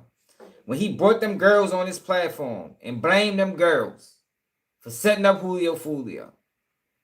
And this is right after the murder. You know, emotions is high. I'm like, yo, how the fuck you going? Yo, what if them girls get killed, bro? You blaming these girls. Another example. When Lois Schoen got killed out Chicago. Remember, they was blaming the girl Jada. Trenches News was the number one. I'm like, yo, for one, yo, she's a whole kid. My nigga, you was a grown-ass man. Yo, why the fuck is you going so hard on this girl? And you don't know if she set him up or not. And I don't think she set him up. But to be a grown-ass man going this hard on this little-ass girl, for you is great because your numbers going up, you're getting views. Yo, but people never factor in what is it doing to the person you talking about, yo. It's like content is content, yo, but be aware of your actions and the effects that it can have on people because the internet can turn real. Big site situations started on the internet as far as being broadcasted, but it's playing out in real life, and I don't think he can take it. Man, fuck yeah. I'm with you on that. I don't argue with women. I'm a huge proponent of that. Not argue with women. It's worthless. Shawnee, what's up, baby? Got Shawnee in the building, Kay in the building. Shalonda. I think Shalonda was here. Oh no, I don't man, the motherfuckers. Only reason y'all seen the messages, the videos, because that bitch ass nigga posted them, man. On some high shit, man. My mother, man. I ain't got no more in me still. I'm tired, bro. I tried, man. I tried, man. I'm going to jail soon. I got to deal with this still. I got young-minded youngins, man. I got youngins that don't know no better, people that don't know no better, that listen to that dude, man. That really run around and bleed. And I told on somebody, bro. Oh, all right. I ain't never told nobody who got nobody locked up in my motherfucking life, man. And see, y'all, I think it hurts this man so much is because, yo, he spent years in the street building up his reputation. And what's happening online is this nigga, everything is in question. His reputation, his character, his morals, his principles. It's all being in question based off of this fucking internet. And Aunt Glizzy. But like I say, I can't, defend him too much because I don't know. Maybe, I don't know. I ain't read the paperwork. Like, I ain't really versed on your situation. I can say that video he did when he recorded the nigga and was asking them wild ass questions for nothing, that was a little, I don't know what to make of that, my nigga. Yeah, man, it does. It does. It's like you spend your life fighting battles in the streets. But this is different. This is a whole different beast. Because these people that's talking about you, more than likely you'll fuck around and never see them. And there ain't no way to stop them. Man, you already know the gang in here. Run it up. What it do? This big psycho, he from out DC. I got people that believed in me, bro. That I bust my ass, bro. I bust my ass, bro. I came on my pocket to see them kids have something, man. They put shoes on kids' feet. I came on my pocket and I paid for it, man. And you got me all, you laughing. You laugh. This bitch laughed, bro. This bitch was on the internet laughing, bro. Laughing, man. And people called me a woman beater, bro. I ain't hit you. I ain't started with my truck because I ain't want no problems, bro. I ain't want no problems. I went to my truck. You came to my truck. And I'm broke as still. I can't take Glizzy know to stay the fuck away from Keep It G News. If he don't know nothing else, he know that. So you can say he got to deal with you a lot, but he know to stay clear of me. I don't even know my motherfucking stuff, man. I don't man. Motherfuckers. You know how they do, Only Sean. reason y'all see the messages, the videos, because that bitch ass nigga posted them, man. On some hot shit, man. My mother, man. I ain't got no more in me still. I'm tired, bro. I tried still. I tried, man. Yeah, he did. I tried still. I tried, man. I'm Like, going it's to jail sad to see soon. this nigga doing this. Like, sure, this shit fucking you up. Because it's like there's nothing he can do about it. He can't stop it. It's almost like being in prison and your homeboys getting killed. You know, that's one of the worst things about being incarcerated, bro. Like, you can't stop nothing that's going on outside. Like, everything is just happening, and all you can do is take it. Especially when you're a person that's used to, you know, making moves and getting things done. When you get in that situation where you in jail and all you can do is listen and watch, not even watch, but just listen to what's going on, and you ain't got no say so, no control, shit just happening. I think that's how he feel. He used to being able to control his surroundings, but he can't do that. He can't do it. And instead of bowing out gracefully, like he may have should have done a while ago, he kept trying to fight it and kept trying to fight it. But in all actuality, he was just fueling it. He just was fueling it. Yo, Aunt Glizzy got 375 videos on this nigga. From snitching allegations to he supposed to be fucking with a 16-year-old girl to he beating on this girl to like yo, just like yo, damn near every layer of his integrity is being questioned online. And I think it bothers him, yo, because he can't stop it. On top of you got your baby mother working with the nigga. And I think that's what's really hurting him. Like, I don't want to give Aunt Glizzy too much, you know, because I think he played a role in it. But I think it's really the girl. The girl is what's causing the crash out. And Aunt Glizzy reporting it is just fueling it. It's fucked up, y'all. I got to deal with this still.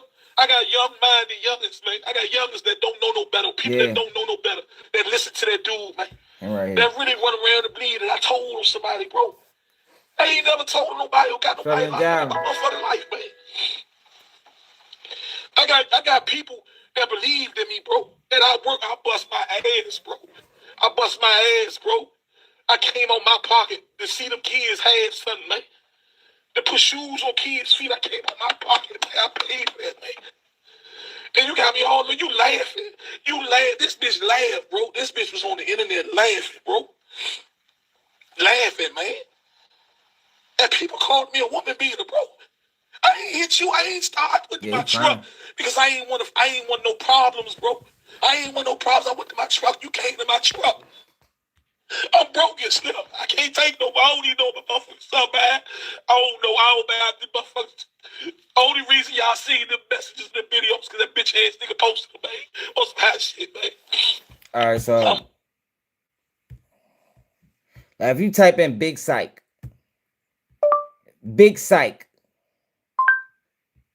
all you're gonna see is Aunt Glizzy videos. Look, all you're gonna see, Big Psych ready to end it all after his ops pulled up. Like the nigga's still reporting on it. like yo, he just, like sure he ain't letting up on him, yo. He ain't letting up on him, man. Look, Aunt Glizzy talks Big Psych. Like yo, he just not letting up on the nigga, bro. Like you won, my nigga. You won, bro. It's over, man. Like you won, yo. Let your live, man. Let your live, shorty. You know it's bad, right? I'm gonna tell you when you know it's bad. No, this DC. When niggas post but don't comment. The fuck? What I mean by that is you got DC Blacks because he participated on a lesser extent, but he posted it and just didn't comment. That lets you know that it's bad. Nigga want to give you the news, but nigga don't want to give you their take on it. And that's what he did. He posted 2 videos of Big Psych, but just the video though ain't say nothing. Enough is enough. This internet is the devil.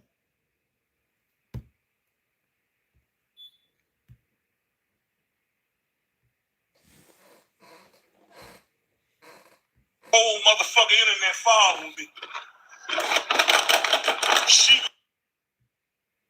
The girl doing this to him though, y'all. It's really a girl, y'all. Like, never been in love before, don't know how to love, and you go behind closed doors trying to figure that out.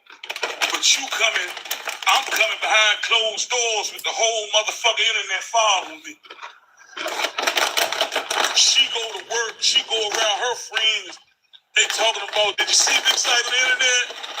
Your baby father, your baby father. It's always your baby father. She going crazy. You know what I mean? And guess what? Y'all see the motherfucking end result out. A 6'1", 300-pound man in tears because I realized everything I touched since I've been out here turned to shit. Everything I touched turned to shit, man. yeah, y'all. Matter of fact, tell me about. Look, he outside the courthouse. He ready to go to. It's just. I think he just reached a boiling point. You got niggas thinking you're a rat. It's like, oh, you built your whole career, your whole life, you know, to be respected. Like I said, Shorty is respected. Well, at least he once was. And I think it's all gone now. You know, some people, that's all people got. Some people. You know, some people, that's all they got is their reputation, is their respect. And once that's gone, they feel like they ain't got nothing else. Now, I'm not saying he don't have nothing else, but it looks like that's how he feels. You got a girl ruining your name. You got a blogger ruining your image, your character. You ready to go to jail. He just got caught in an indictment. Niggas say he told because he popped straight out. I don't know. That's why it's hard for me to fully defend him because I don't know. You know, based off his history, you know, I don't know. For yo to come straight out and he got caught with a pistol and some, you know, some work. You know, I don't know. You feel me? But even at that rate, after I seen the man get to this point, I ain't doing no more videos on him, yo. You feel me? I ain't doing no more videos, bro. And Glizzy ain't stopping though. I'm ready to go back where I belong. Hey, let me back in this motherfucker. Fuck. I'm ready to come home. Shit. I need some motherfucking structure. I ain't functioning right out this motherfucker. Yeah, you saying it's time to think about you, right? But when I log off and I try to think about me, right? All I'm out. I got the inside man posting me at the motherfucker. I came to court. I come out the pre-trial service plate, get on the motherfucking scooter.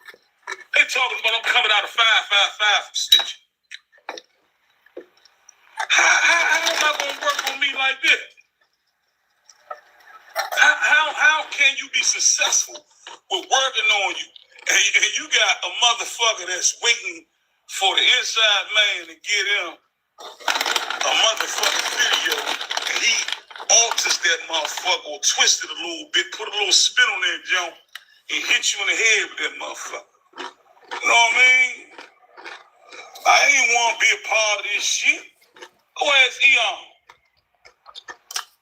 I was on live with Eon, Busta Move, and Mooka.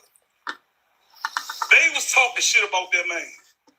That man came back with a whole YouTube video once he found out my name and who I was affiliated with. Yeah. Came back with a whole YouTube video saying I got raped in jail.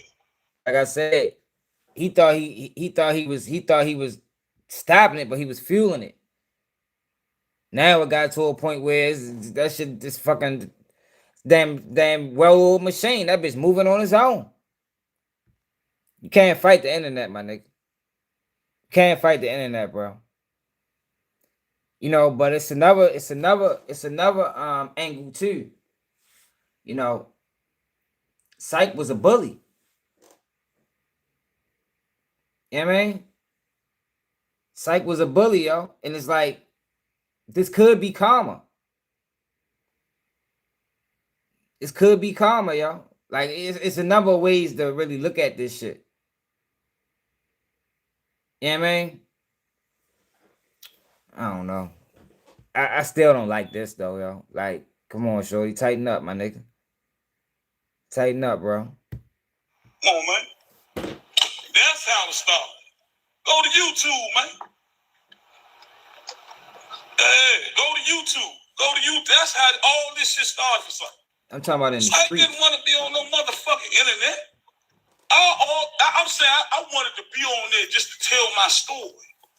You know what I mean? What happened to me, you know? Being wrongfully convicted, incarcerated, locked up my whole life, hoping that my pain and my story will help some of these youngins not go down the road I went down or get fucked around in the shit I got fucked around in. You know what I mean? But you know, they had a whole nother plan for my big head ass. Yeah, you know. So once he came with the YouTube joke, I got sodomized with a broomstick, this, that, and the third. I'm like, oh, you know, well, let me figure out how to stop this nigga from talking about me.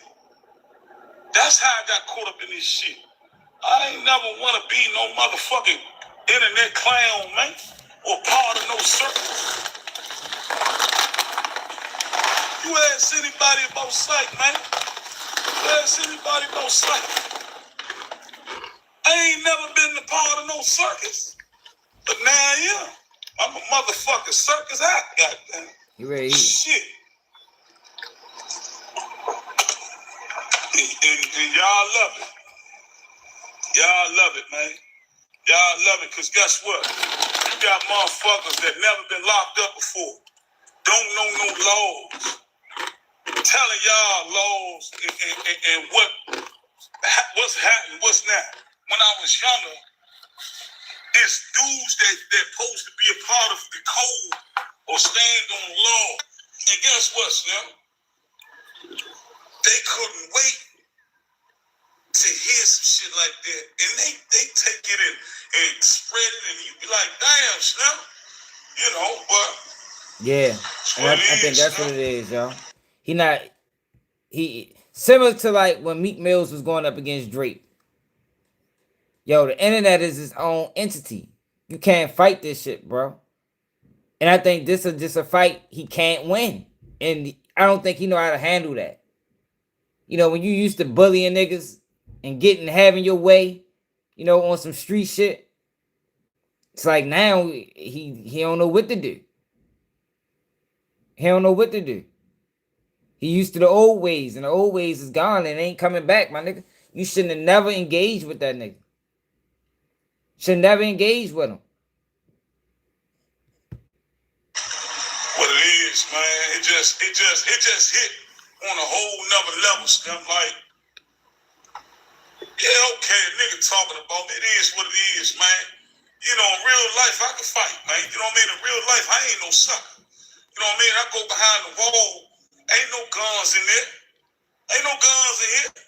You can't stand 10, 20 feet away from me and shoot at me. You know what I mean? And you can't do that up in here. Up in here, you got to deal with that. You got to have this. Up in here, you know what I mean? Up in here, it's paperwork. Up in here, you call a nigga hot, you got to prove it. You know what I mean? But out here, you know, it's just, you know, so I ain't worried about jail. I've been in jail my whole life. I know how to deal with niggas in jail. Yeah, he ready to go back. You know what I mean? I know how to greet a man. I know how to, when a man walk up to me, oh, you Big Psych? Yeah, I'm Big Psych. What's up? Yeah, what's up? No, I'm just, oh, okay, all right. Yeah, I know how to do that. I know how to do that. Hey, Slim, you be on the internet? Yeah, I be on the internet. What's up? Why? Yeah, I know how to do that. That ain't nothing new.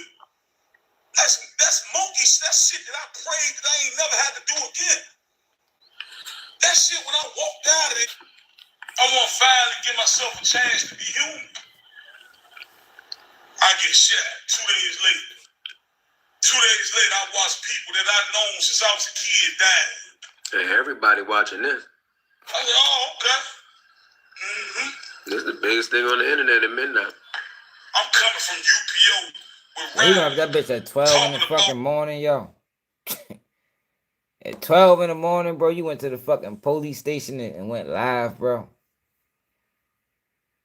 Yeah, I think he ready to just turn himself in. He probably, if he could, he'd go in that bitch right now. You know, that happens a lot of times, though, you know, with certain people where they do so much time in the joint. They don't know how to survive on the streets. Maybe it's one of them types of, like, I think it's a lot going on. It's a lot going on, man. He said 4 a.m. It's a lot going on right now. The streets and at-risk youth, because I'm a professional. I'm an expert at incarceration. Dang. You know what I mean? Like say the expert. Because I come from down there, I get shot again. You know? I said, oh, okay. Yes, DC. Motherfuckers trying to kill me, man. Okay. Hey, you want this, huh? You know, my mind automatically clicks over. That's strike 2. I ain't gonna give you niggas strike 3. You know what I mean? Fuck, man. That's the problem, Snap. That's the problem, Snap. These people, this system. Tash Stunner, what's up, Tash Stunner? And for 15 years, they let somebody's son, somebody's nephew, somebody's little brother, somebody, whatever the fuck family, you know, not, you know, fuck, but whatever family member, they let that family member grow up for 15 years straight believing that it was him. That's the guy right there, the one we locked up. And for real, behind closed doors, you know, when they released me, the family probably went to them detectives and police. They probably told them, oh, he figured out a way. You know what I mean? They He did 15 years. It was blood. So he said he did 15 years for a crime he ain't commit. Evidence that they hid.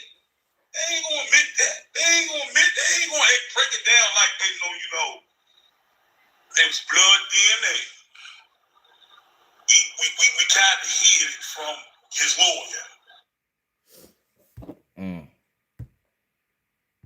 Is she texting someone behind your back? So Big Bank did an A interview with Spokio 6ix9ine. search can help you find out who she's messaging. Big Bank be going Spokio out can sad, also help bro, you like, discover other details like photos. it'd be hard for me to correct fuck with myself. Now, if I correct my... I'm not watching that, man. Hey, you really sat down 6ix9ine, bro. My story will help some of these youngers not go down the road I went down.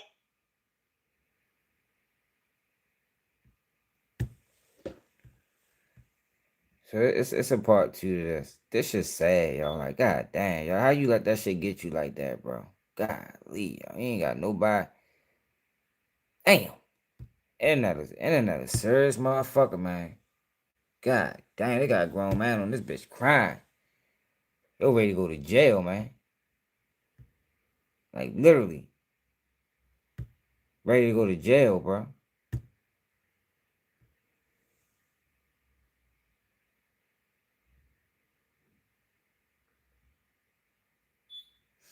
I seen that, y'all. I ain't watching that, yo. Big Bank, wild as shit for interviewing 6ix9ine. I guess it's business.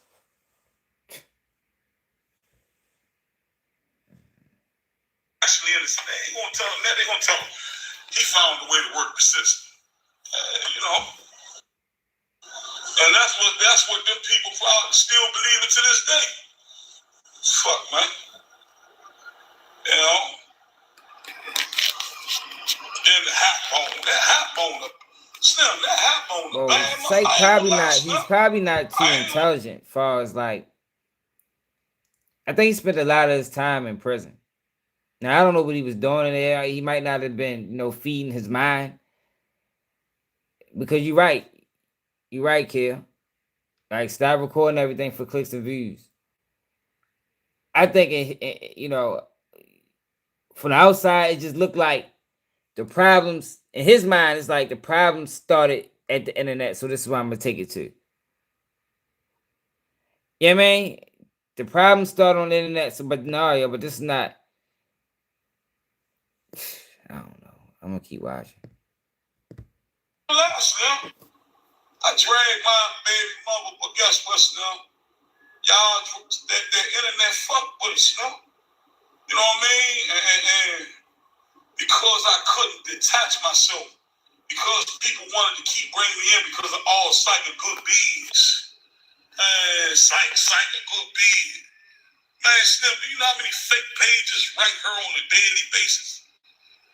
This real live niggas that's moaning, trying to sound like me. And a motherfucker said it to me, I was with your baby father last night. Like, man, I say, Mo, like, a woman ain't, because I've And then you know, Aunt Glizzy got a lot of trolls that follow y'all. So I can just imagine. See, that goes into what I be saying about, you know, bloggers. Like, yo, you gotta realize and recognize, yo, you dealing with people real life, yo. Even though it might be fun and games to you, it might be monetary to you, yo, but you have to take into account what is it doing to the people that you're talking about. You have to, man. I ain't no motherfucker angel. I did 15 years in jail and people cut me loose. Of course my dumb ass ran around here abroad talking about, you know I can do something that baby mama yours ain't able to do. My dumb ass, I'm like, what you able to do? Right? You know what I mean? What you able to do? What he did? You know? Hey, helicopter, I'm telling you. Shit, man. I'm fucking talking about All right, being able Sean. to do something that my baby mama I'm ain't just able trying to to make do. sense out of it. You know, Like, 'cause, what you able to you know, I don't think he's not able to make sense out of it. But you're right. I can't. I you know, I don't know what's going on.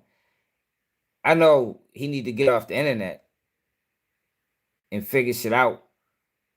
Get off the internet and figure shit out. Like he got a chick claiming he got the baby mother claiming that's his child. He don't know if it's child or not. Like Shorty just got way too much shit going on. You don't need to be on the internet, bro. I'm trying to. It was like, boy, you can't take a kid in the candy store and he see all this bright ass candy. Flavors.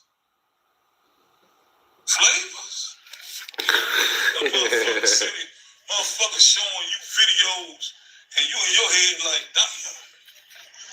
Man, this is stand-up comedy right here. You see, these females, females so vicious, man. When they want something still,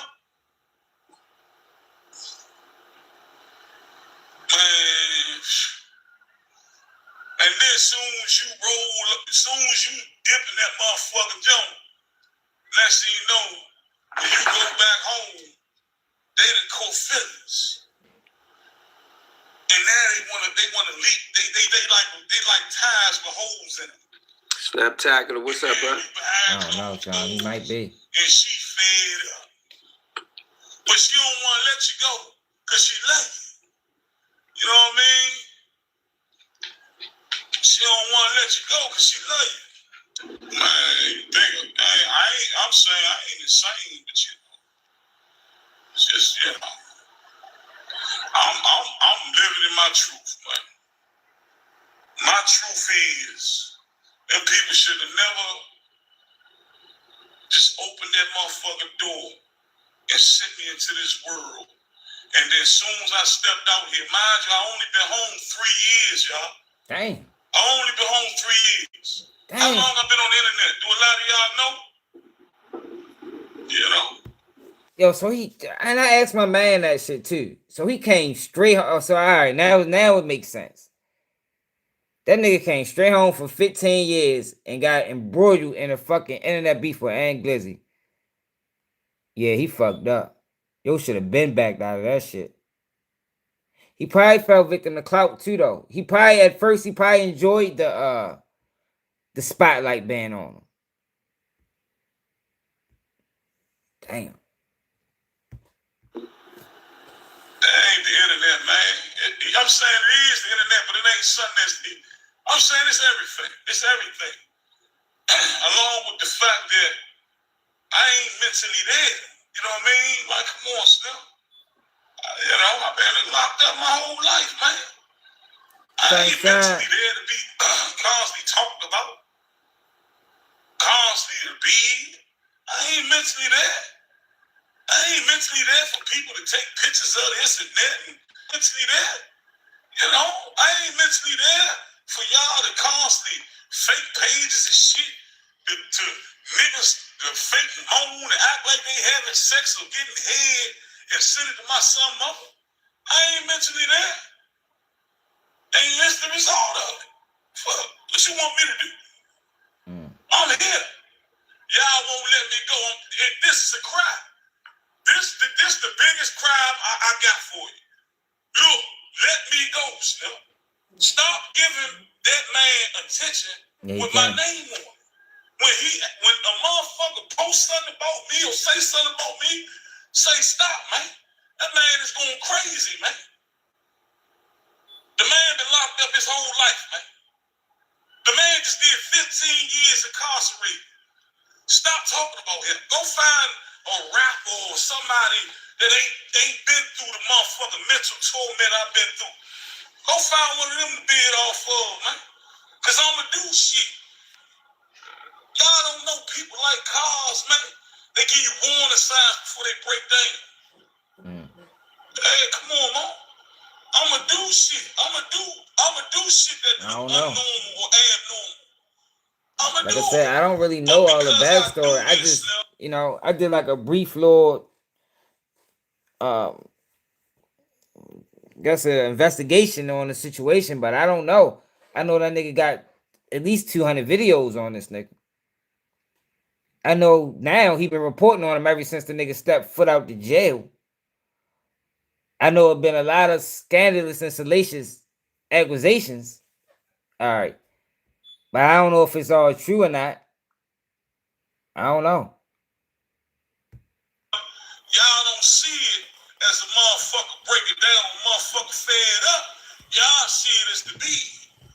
Y'all see it as ha ha ha, ha ha ha. Everything I touch turned to shit. You think I want a motherfucker in my business right now? Fuck, I don't need nobody in my. I don't want no motherfucking. I'm right here right now saying, y'all once now. Y'all once now. Dang. I'm 1 foot in the streets, 1 foot in telling motherfucking judge, hey, lock me up, man. Damn. Put me back where the fuck I belong, man, where I got structure. That's deep, yo, for a grown ass man to admit defeat. And do got problem harassing people, yo. He did. See, that's another thing, Psych. Psych ain't realized he was dealing with a serial harasser. The man been convicted of harassing people. Psych, like what the fuck, man? That should have been a warning sign right there. Especially women, you know. So if you're a female in Aunt Glizzy life, walk light, cause then he got a habit of harassing women, man. He's convicted. Ain't never been through I call him a serial harasser. or talked about before. I ain't never go through this incarcerated stuff. That nigga ain't play with me like this in no motherfucking jail, man. I told y'all though. Put me back where I ain't got to worry about a nigga driving past in a tinted window car, taking pictures of me. Damn. Put me back where I ain't got to worry about a nigga pulling up 10 feet away shooting at me, man. Put me back where I ain't got to go to no more funerals, man. Put me back where I ain't got to try to love, man. It ain't never loved nobody in my life. Damn, shorty. But a corner. Put me back where. Now, come on, no. Come on, snap. Y'all think that's the big? Fuck, man, ain't nothing funny about that. Fuck is wrong with y'all, man?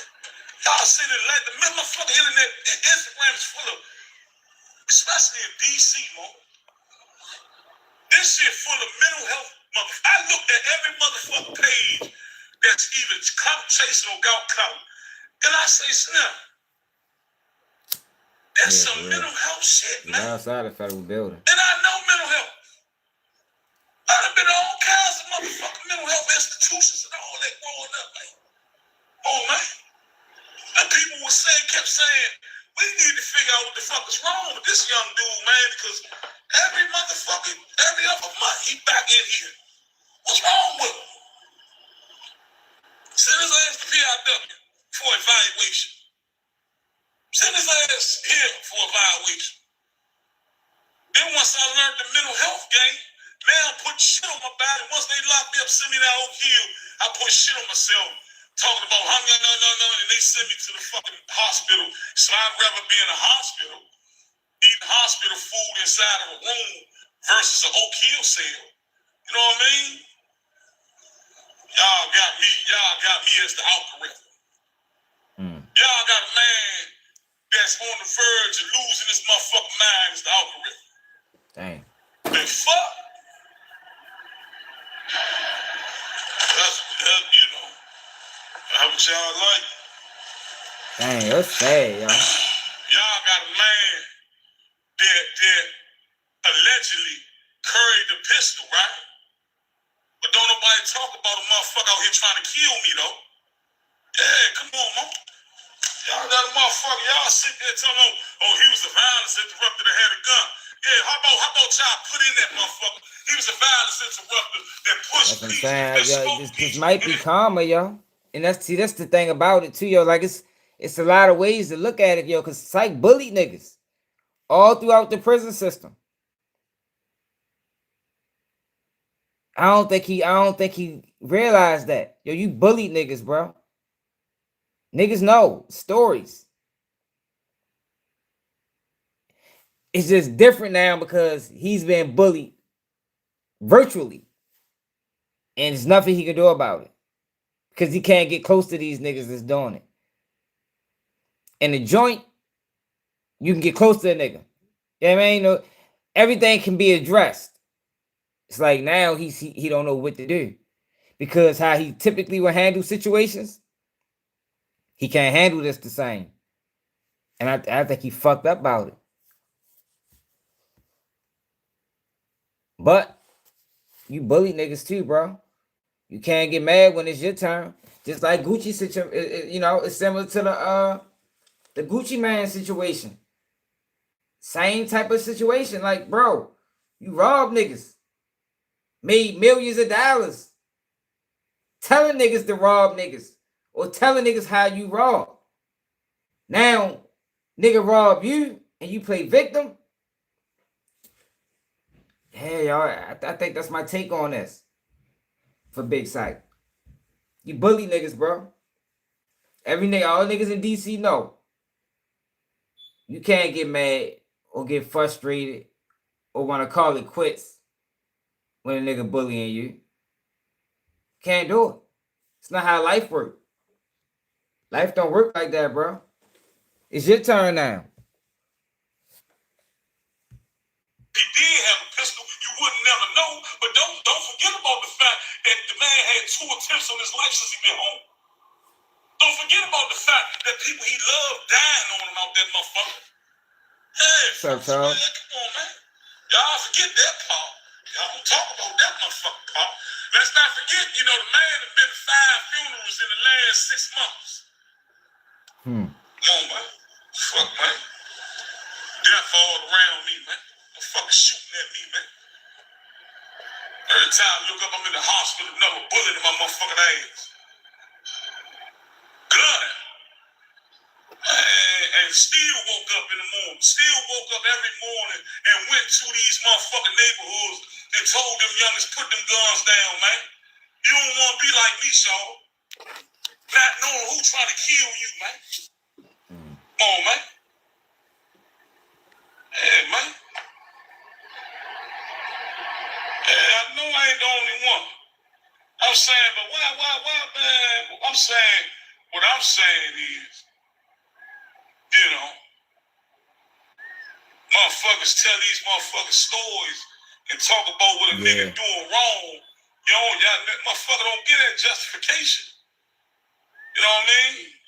All y'all let a motherfucker do is talk about what a motherfucker doing wrong, make a motherfucker agree. Hey, man, fuck. I look on a motherfucking comment the other day and tell me when he going back to jail. Gladly. Gladly, motherfucker. Dang. Walking that motherfucker with a smile on my motherfucking face, man. Tired of this shit, man. Damn. Fuck, man. Let this shit die all the way out. Do some time. Sit back, get my motherfucking mind back together. Let this big slight algorithm. Big Slight, I can get a check off a Big Slight name. Yo, this nigga really wanna. Yo, he ready to go to jail, yo. Like he rather go to jail than deal with this shit. Sight. That's crazy. I ain't never heard no nigga say that shit. I believe him too. I don't think this nigga just talking. I believe him. Like if he had a choice to deal with the internet shit for 5 years or go to prison, I think that nigga would choose prison, man. Fuck out, man. Y'all got me out this joint lunching, home. And Glizzy, yo. I'm lunching. Ain't nothing, it ain't hard to see. Lunching good as a motherfucker, man. Hey, man, I never wanted to be a part of this shit, bro. Eon told me he was going to interview me. And I talk about what I've been through in the system, going in the system young. Yeah, I know. And being one of the men, man. I got on the live, it was Busta Move, Mooka, and Eon. And they was talking about that boy, man. I didn't even know who the fuck Aunt Glizzy was in the beginning, man. Oh, man.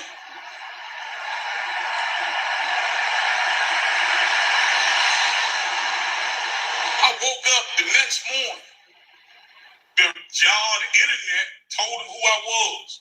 The internet gave him mixed up stories about jail.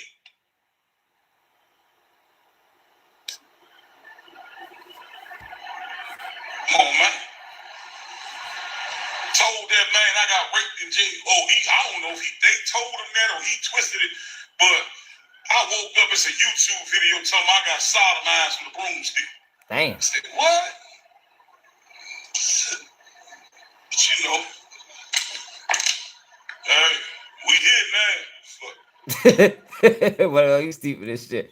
But I catch you like this, and I don't care because I never know how yo, no made up my internet, mind. yo.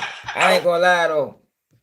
Like it's so many different ways to look at that situation. I'm trying to cover it from all angles. Like I don't believe in bullying niggas, you know. But Psych have bullied niggas. You know, so that's one way. Then you got the fact that he been locked up all those years. Yo came straight home into a fucking buzzsaw. You feel me?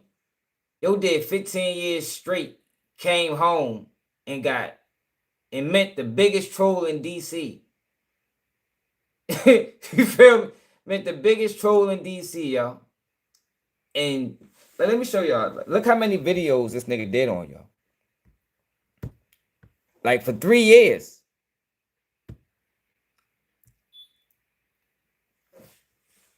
Big Psych, Aunt Glizzy. Big Psych, Aunt Glizzy. Shit, hold on. Look at this shit, y'all.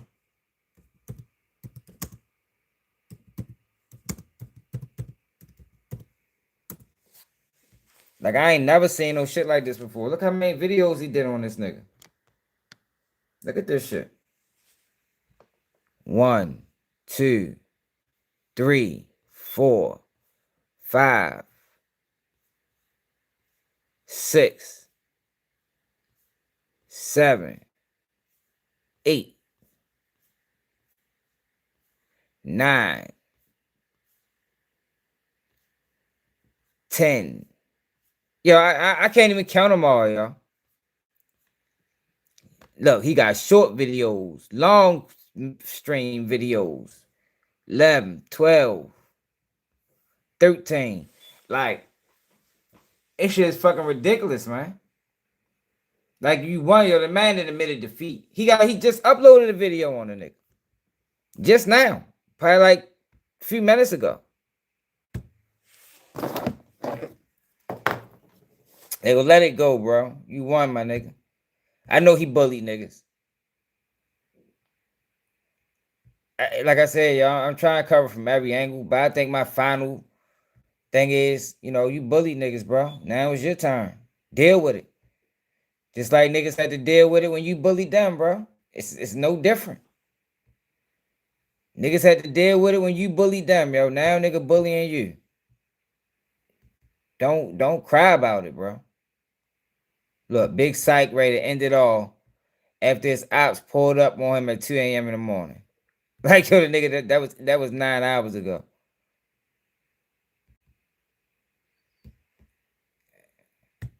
Now I think he put some like fake paperwork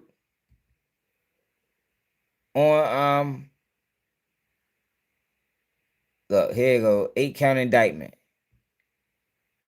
Trial date starts February 2027. What? Oh, next year. Like, he covering everything. He covering your indictment. He covering the beef with his girl.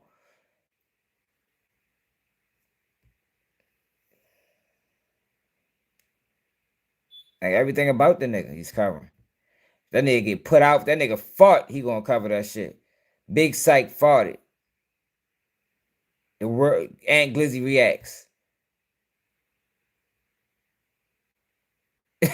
You feel me? Like, yeah, yo, for real though, it's crazy like that.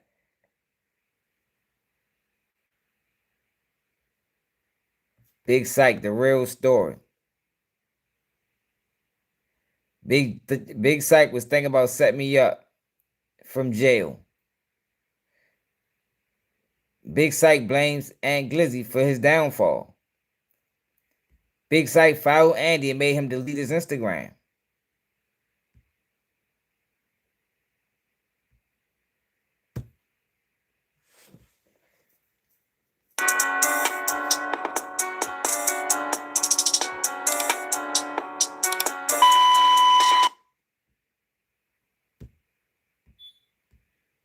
He better, Aunt Glizzy better hope he better not ever run across this nigga.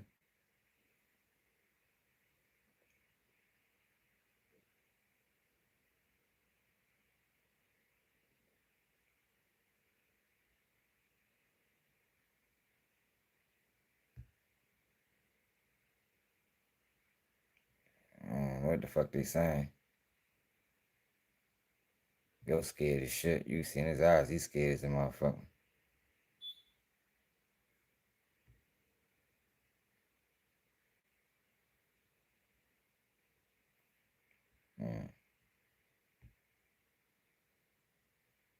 Wait a minute, these Instagram. It's some sign, It's yo. just a rap. Everybody knows I be at the rap. But you can post your ad, though. Do you feel like he only did that because it was you? Like, you bully niggas, bro. You know what I mean? It's your time. It's your time, my nigga. Happens to the best of us. It's fucked up, though. Like, if I was Aunt Glizzy, even with him bullying niggas, I would fall back from him. I wouldn't keep doing it. Yo, he gonna die, yo. Somebody's gonna kill yo, man. I hope he's aware of that.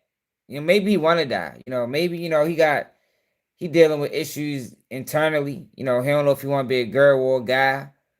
So he's kind of confused. So maybe, he wouldn't mind. But he's not gonna last long with this shit. He's not. Everywhere he goes, somebody's gonna fuck with him. A racist dude. You got me. Hey, why can't you see your fucking son? You got me. Why can't you see your son? Hey, why can't you see your son? Why can't you see your son? I just saw him yesterday. What are you talking about? I was just with him yesterday. They're calling fairy dust. All right. Oh yeah, it's gonna happen. If he keep going this route, he ain't gonna make it out of this year. I guarantee you that. Oh yeah, big Ant gonna fuck Ant. I mean, big Psych gonna fuck Ant Glissy up if you ever catch him. He gonna fuck you up if you ever catch him. Hey ball out. You wanted me to play this? Or you want me to look at this later? I know it was a voice message. What? Niggas out here chipping out, buddy. Be safe, buddy. Keep telling niggas out here chimping out. Yeah, somebody gonna hurt y'all. Stupid ass nigga. I really don't give a fuck for real. But to the people who got an opinion on me, that's on them. I'm letting you talk to them. Cool. Not me. I don't give a fuck one way or another, man. Any person with logic would never took that 47 years. I don't give a fuck what you say. Nobody gave these people the same treatment that they gave me. Why would I care scarring my child of humiliation in the street world? No. The street world don't tear down, man. So I'm at least 2,000. Like I don't get that.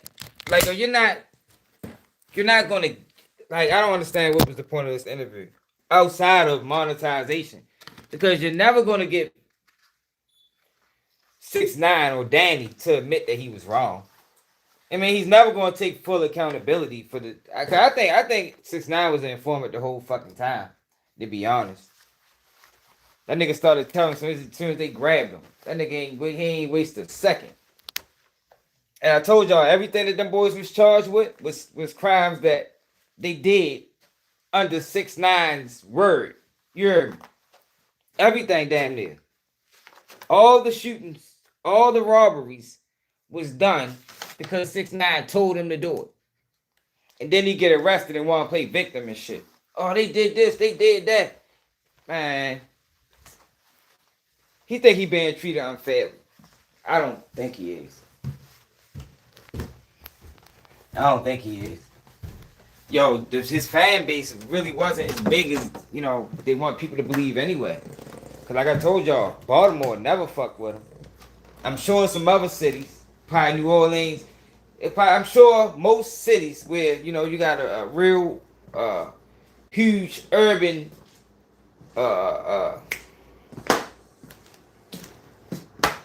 economy, not economy, but a huge urban place, neighborhoods wasn't fucking with no 6ix9ine.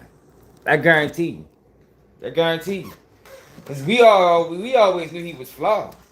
Like, nobody believed him. I don't think people really believed him. I think the numbers was inflated. So once he told, it was easy to just say fuck him. Because niggas was already basically saying fuck him.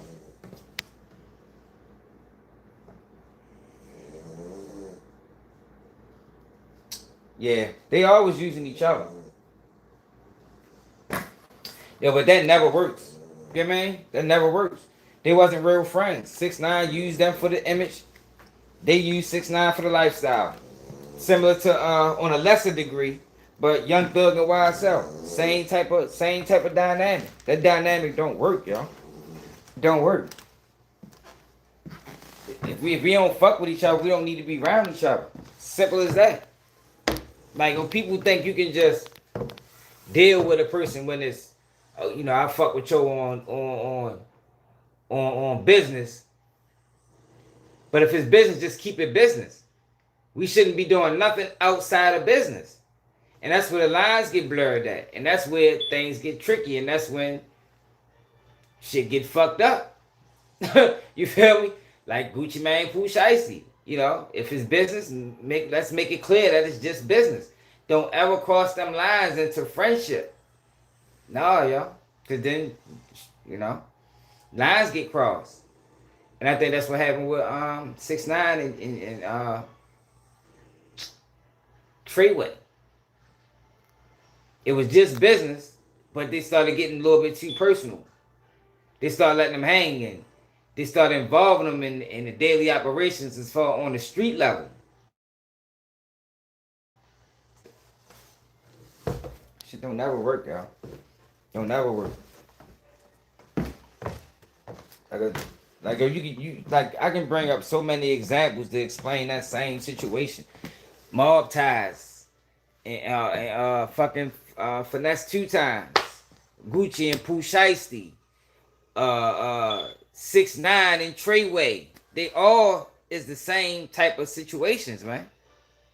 It's all the same type of situation. If you think about it, business and friendship got blurred. Lines got blurred. Lines got blurred. All same type of shit. No different. It always in that way, man. Yeah, he wanted to be more in business partners, but that was up to them not to allow that to never happen, because you knew he wasn't going to jail. Not Danny. You know what I mean? Danny wasn't going to jail. What the fuck you mean? I don't know. Not Daniel Hernandez. We ain't talking about 6ix9ine. We talking Daniel Hernandez. That nigga wasn't going to jail. Not for no motherfucking 20 years. He's talking about 47 years. Nigga, they wasn't gonna give you no 47 years, nigga. You ain't had no, well, he did have that other case. But you probably the court probably like 20 for that shit. I'm getting no motherfucker 47 years. Everybody like doing that. Nigga add the numbers up. You might have got a 20 piece. Which is a long time, by the way. But yeah, yo, Foolio mother deserved it. You know, she got the last laugh, yo. You know what I mean? I know we was talking about that earlier. What's up? What's up, Carl? Jay-Z and Dame. Yup. Jay-Z and Dame. No, I not really Jay-Z and Dame, because they was more equals. They was more equals. The situations I'm explaining, these not equals. You know what I mean? Gucci Mane and Pooh Shiesty wasn't equals.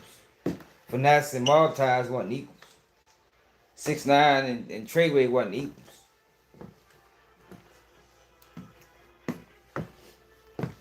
Dame and Jay-Z was equals for real, for the most part. I'm ready to take this tow truck to the store. They may be mad as a bitch. But I need to get some blacks.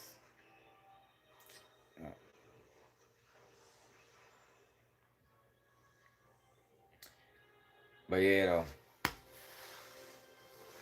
Shit don't be worth it, man. Them little niggas, man.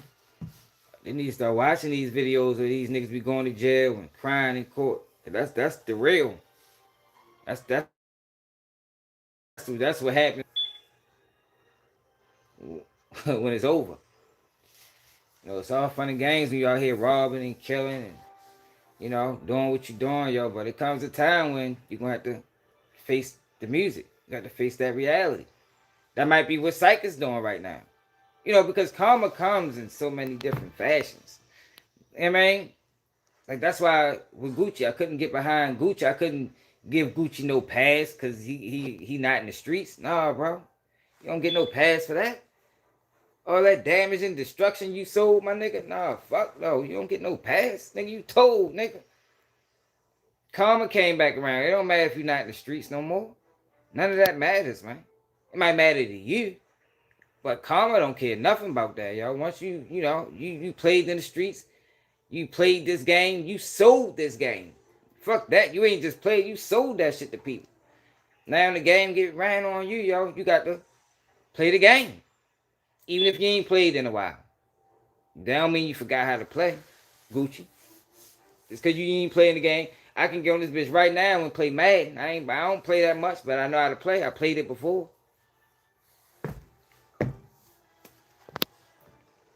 And yeah, the Julio Foolio situation, man. You played the game. Now the game played. You know, this is how the game ends. When you want to rob and kill and drill and, you know, make diss songs about the other side, and yeah, you might get locked up and you gonna have to stand on that shit. And your songs that you played that you wanted everybody to hear, fuck around get played back to you in court. I mean, to secure your motherfucking fate. And I don't blame Julio Foolio mother for trolling. I don't. And I told you that song she chose was motherfucking golden. Like, salute to her. You know what I mean?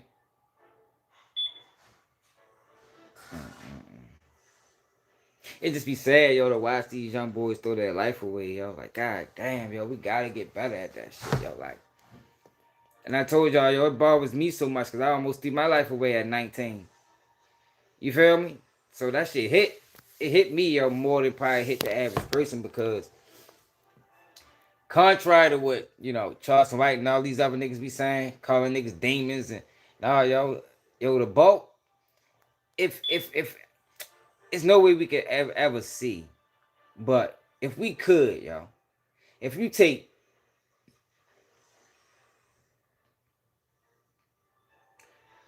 100%, excuse me, if you take 100%, right, of the young boys from ages let's start at 10. Let's start at 12. From ages 12 to 24, right? That's the majority. That's the ages that be committing the crimes. Let's say 12 to 24. If you take 100% of them, right?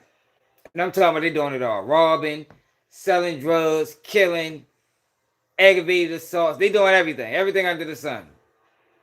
Streetwise. We ain't talking about nothing weird. We ain't talking about no, none of that other shit. Just regular street shit. And if let's say none of them got killed, none of them went to jail. By the age of 33, I would say probably 70% of them niggas would be different. Out of that 100%, by the age of 33, only probably 30% of them niggas will still be in the streets. Still be not. I ain't even fuck being in the streets. Still be committing crimes. Because you could be in the streets, like you can sell drugs and don't harm nobody, as far as intentionally. I'm talking about if the age group I'm talking about from 12 to 24 was out here robbing and killing, and they was to be able to survive and live until they 33, 34 years old. That 100%, out of that 100%, it may be only 30% of them still committing crimes after 33. I'm talking about robberies and murders. They're going to be able to move past that. Yeah, man. And what happens, it be so sad because these niggas don't get a chance, y'all. Like, they going to prison so young, they dying so young, they never, ever get a chance. For the world, for their families, to really see. Oh, shit. They never really get a chance for the world to see that, he actually wasn't a bad person. I mean, he just might have been led wrong. He might have grew up in a rough neighborhood. He might have, succumbed to peer pressure. He might ain't had the best group of friends around him. It really wasn't him. He really was just ignorant. He really had lack of education. But we'll never get a chance to see that, because these niggas is dying. They dying young. They going to prison young. It's a case out my city, little kid was fucking 15, they get that little nigga life. At 15, no, he was 18 when they gave him life. But they locked him up at fucking 15, and gave him life at 18, man. Like, what? Mind you, did some wild shit.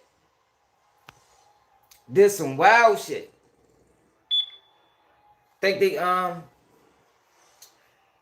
robbed two old ladies and dragged one on with the. He did some wild. It was wild, man. Like, I ain't co-signing none of that shit. But to have your whole life taken from you based off of something you did when you was 15 years old, I can't. Matter of fact, let me show y'all something. Remember that little white kid? Right? That supposed to rape them girls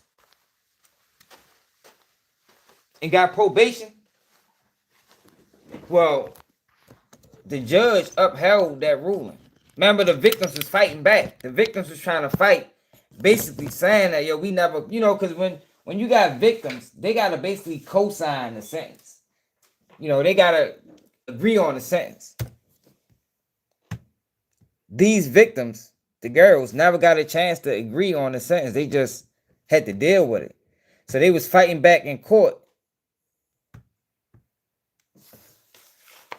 to get to get him a stiffer punishment, because he don't even got registered as a sex offender. He don't even got registered as a sex offender, y'all. And the judge, I think the judge shot him down. White teen. Hold on. I'm ready to ride to the store while we do that.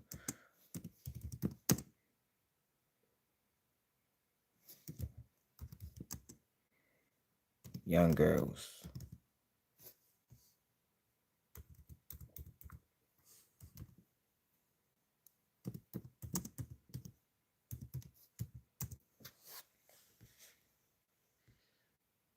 What's his name?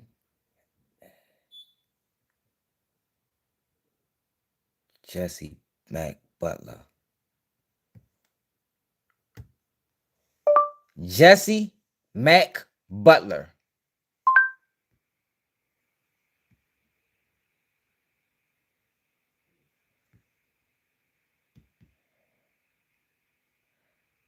It was an update in this. It wasn't no fucking 3 months ago either.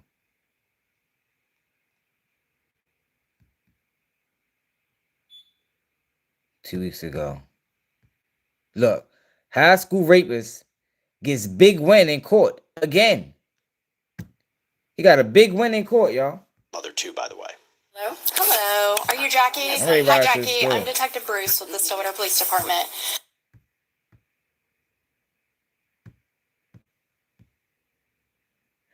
See this, and this is what I be saying, right? Our kids is getting fucking punished, and their kids is getting let free. Now let me go back to the 15-year-old sentenced to life in Baltimore.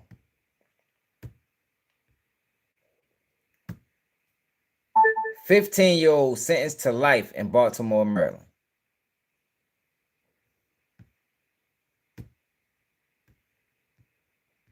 For some armed carjackings. Nah. Was it life?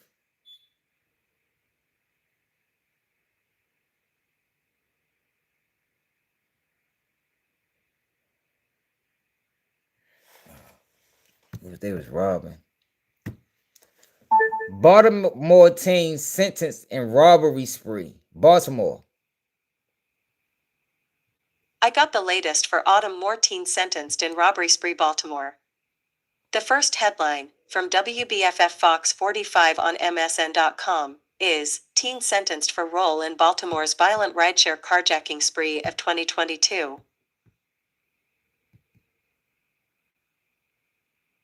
Look, they gave Shorty.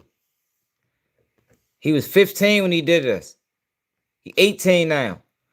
They gave Shorty 40 years. They gave him 75 years. We're all suspended but 40.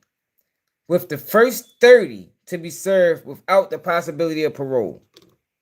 Now, mind you, they did some wild shit. 2022 carjacking spree. Page not found.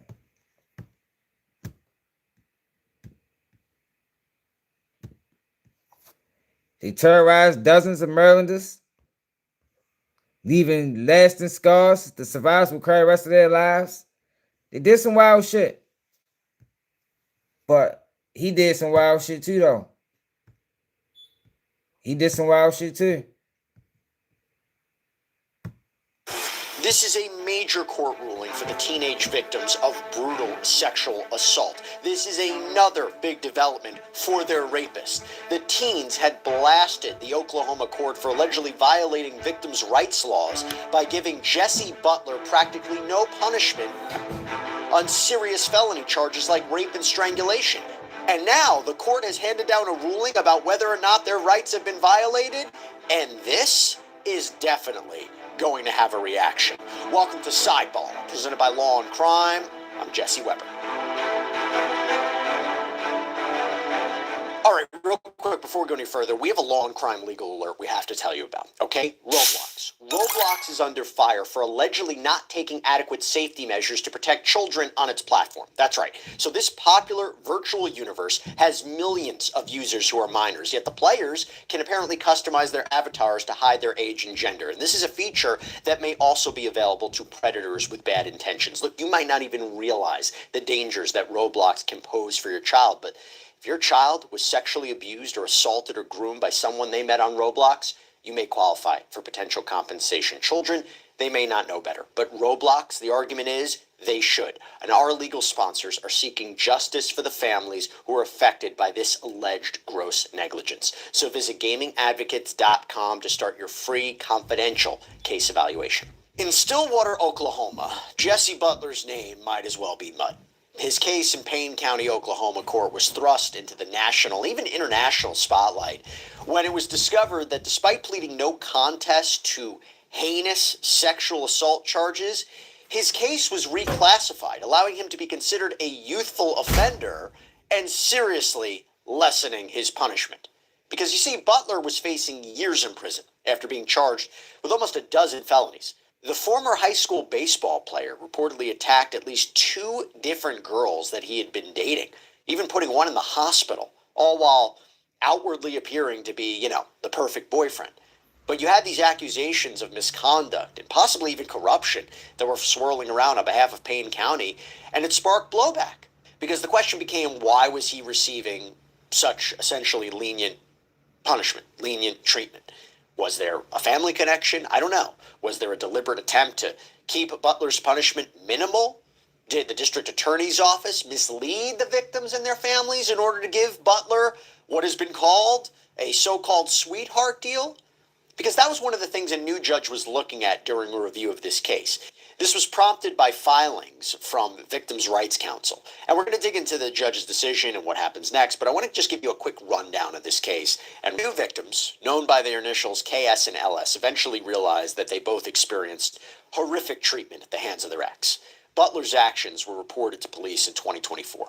Arrest warrants were issued in January and February of 2025, but they weren't executed for weeks. Butler was finally arrested on March 4th, and all the while, the girls were still attending Stillwater High School, where Butler was a senior.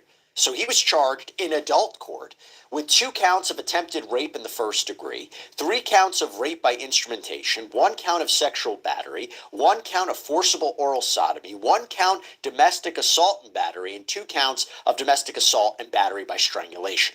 And Butler was also charged with violating a protective order that apparently one of his victims had taken out against him.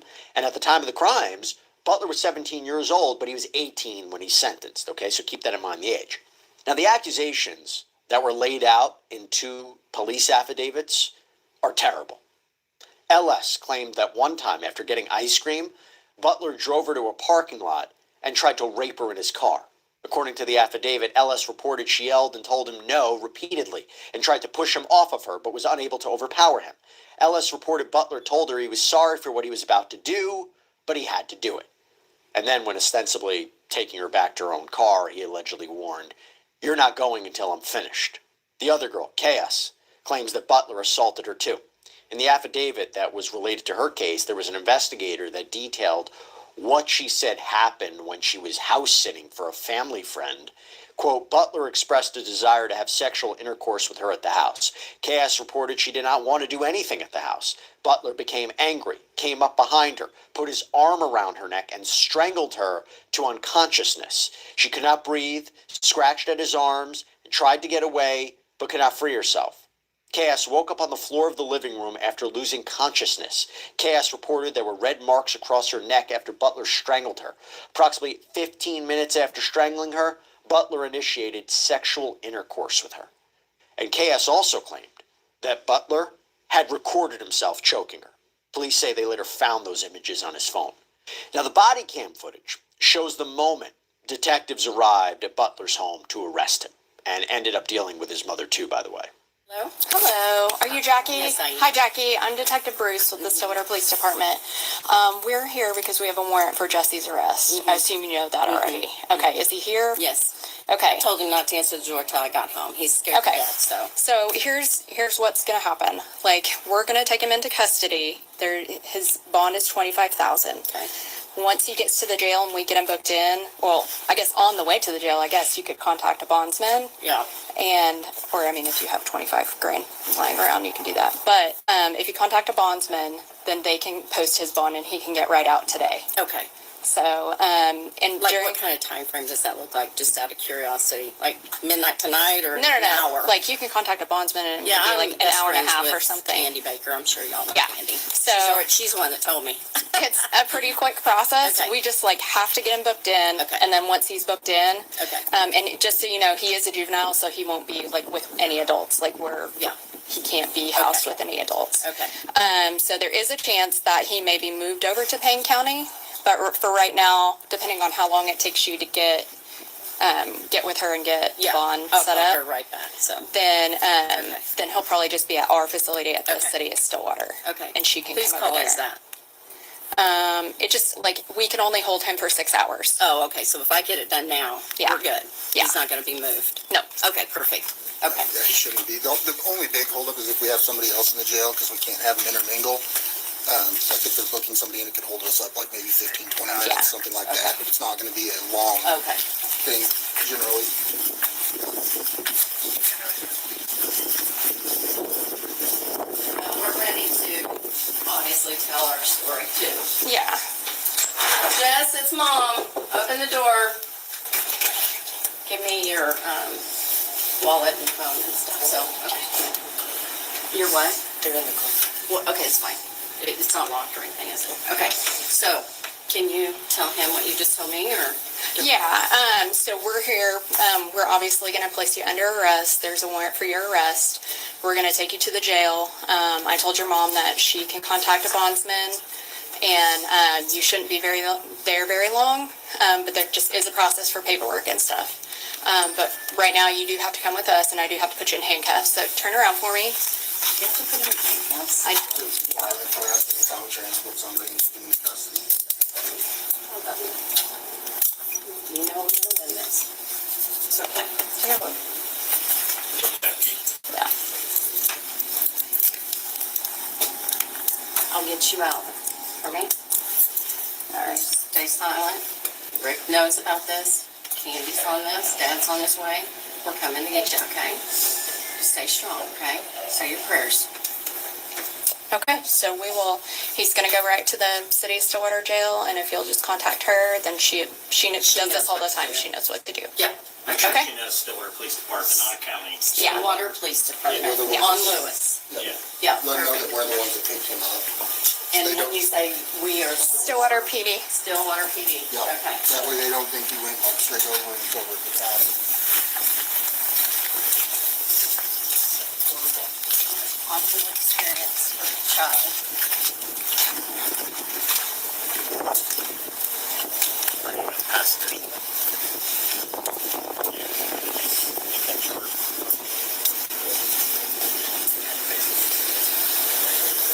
Pat you down, spread your feet for me.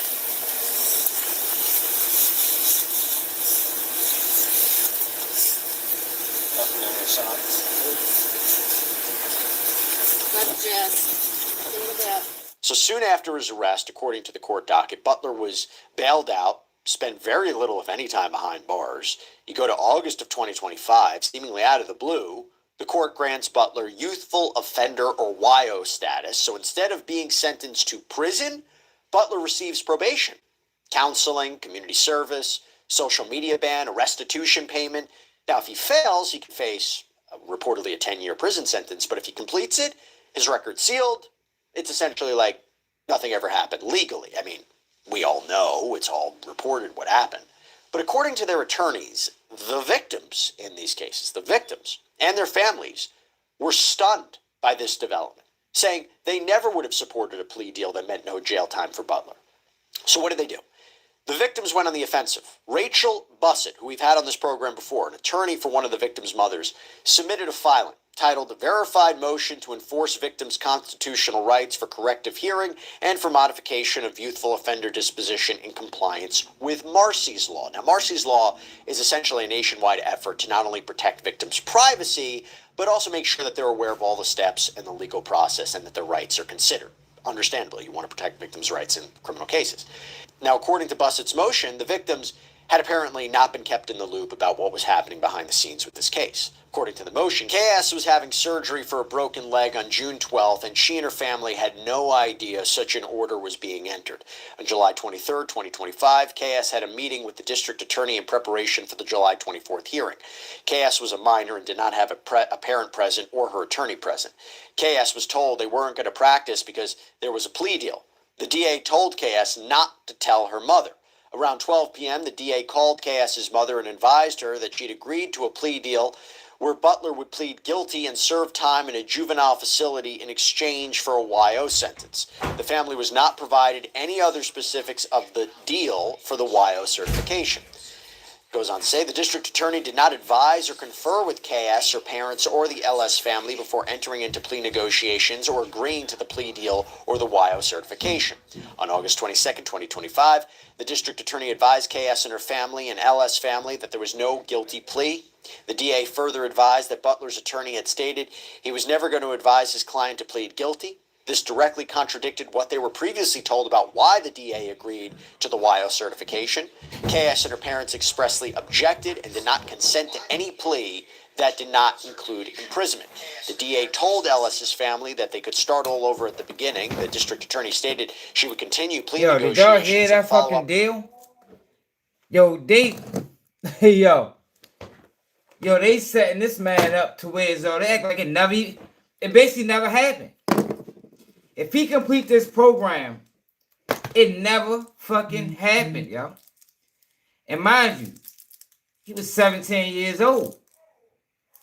Normally in those cases, you get waived up to an adult. Shit, just prime example. The case I just showed y'all, Shorty was 15 when he got arrested. They gave that little boy 75 years with 40 years suspended. Parole after 30. Man, come on, man. Yeah, come on, man. I don't know.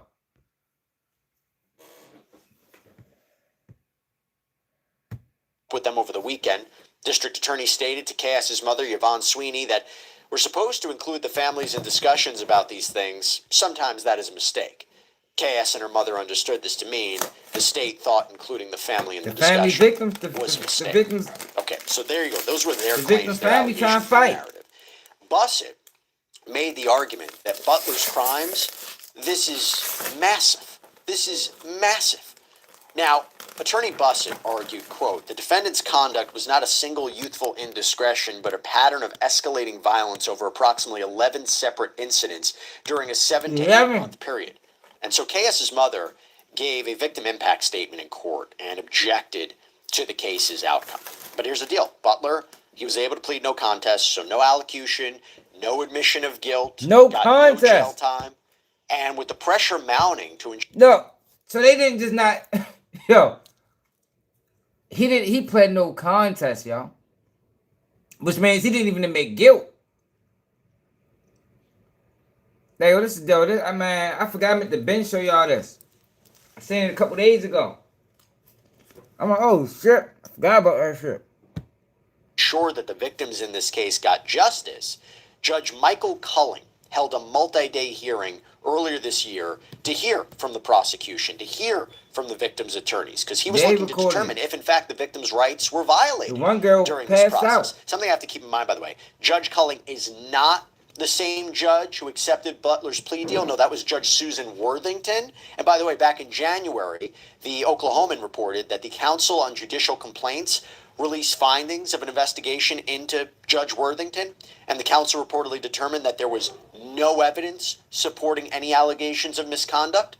By the way, typically the council wouldn't even release its findings into confidential investigations, but the administrative director, Taylor Henderson, told the Oklahoman, quote, "The misinformation surrounding this case really just took on a life of its own and it would not stop. And the council felt that without stepping in and assuring the public that there's no wrongdoing here, that it was going to continue." I mean, this is the case for transparency. It makes sense.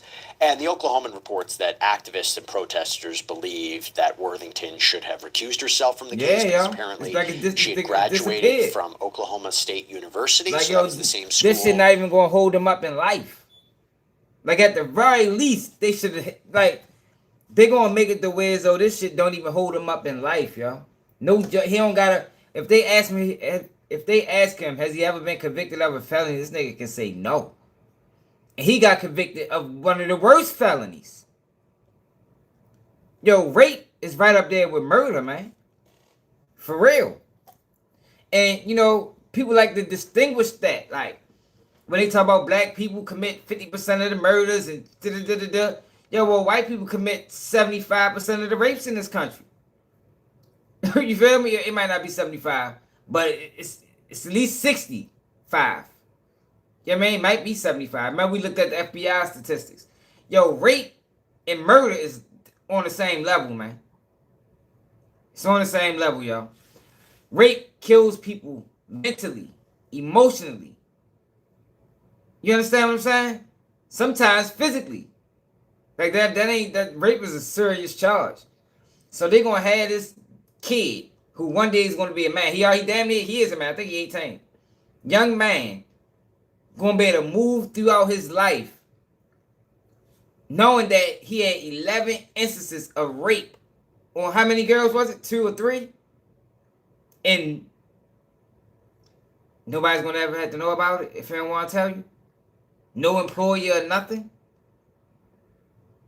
So he can get a job around kids. Man, come on, man. This shit crazy. Butler's father had been head of the football team. But the council found again that there was no connection between their two families, so no conflict.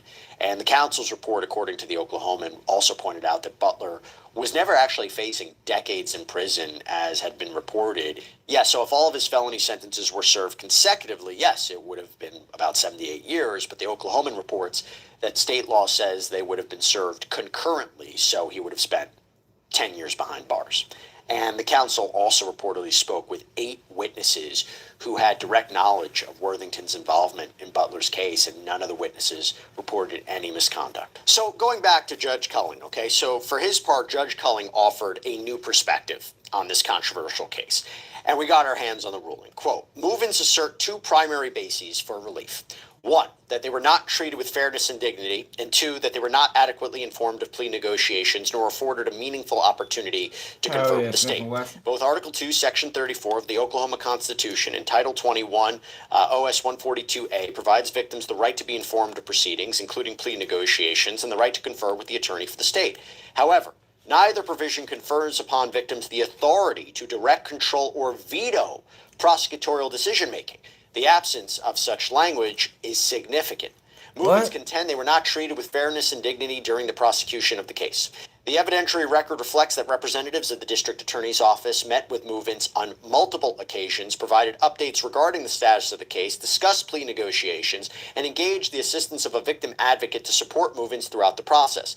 The state also welcomed participation by move-ins' retained counsel. The court acknowledges that certain communications, particularly those addressing the evidentiary strengths and weaknesses of the case prior to the filing of charges, were, by their nature, difficult and at times distressing. However, candid and direct discussion of such matters is an inherent and necessary aspect of prosecutorial evaluation and does not, without more, constitute a failure to treat victims with fairness and dignity.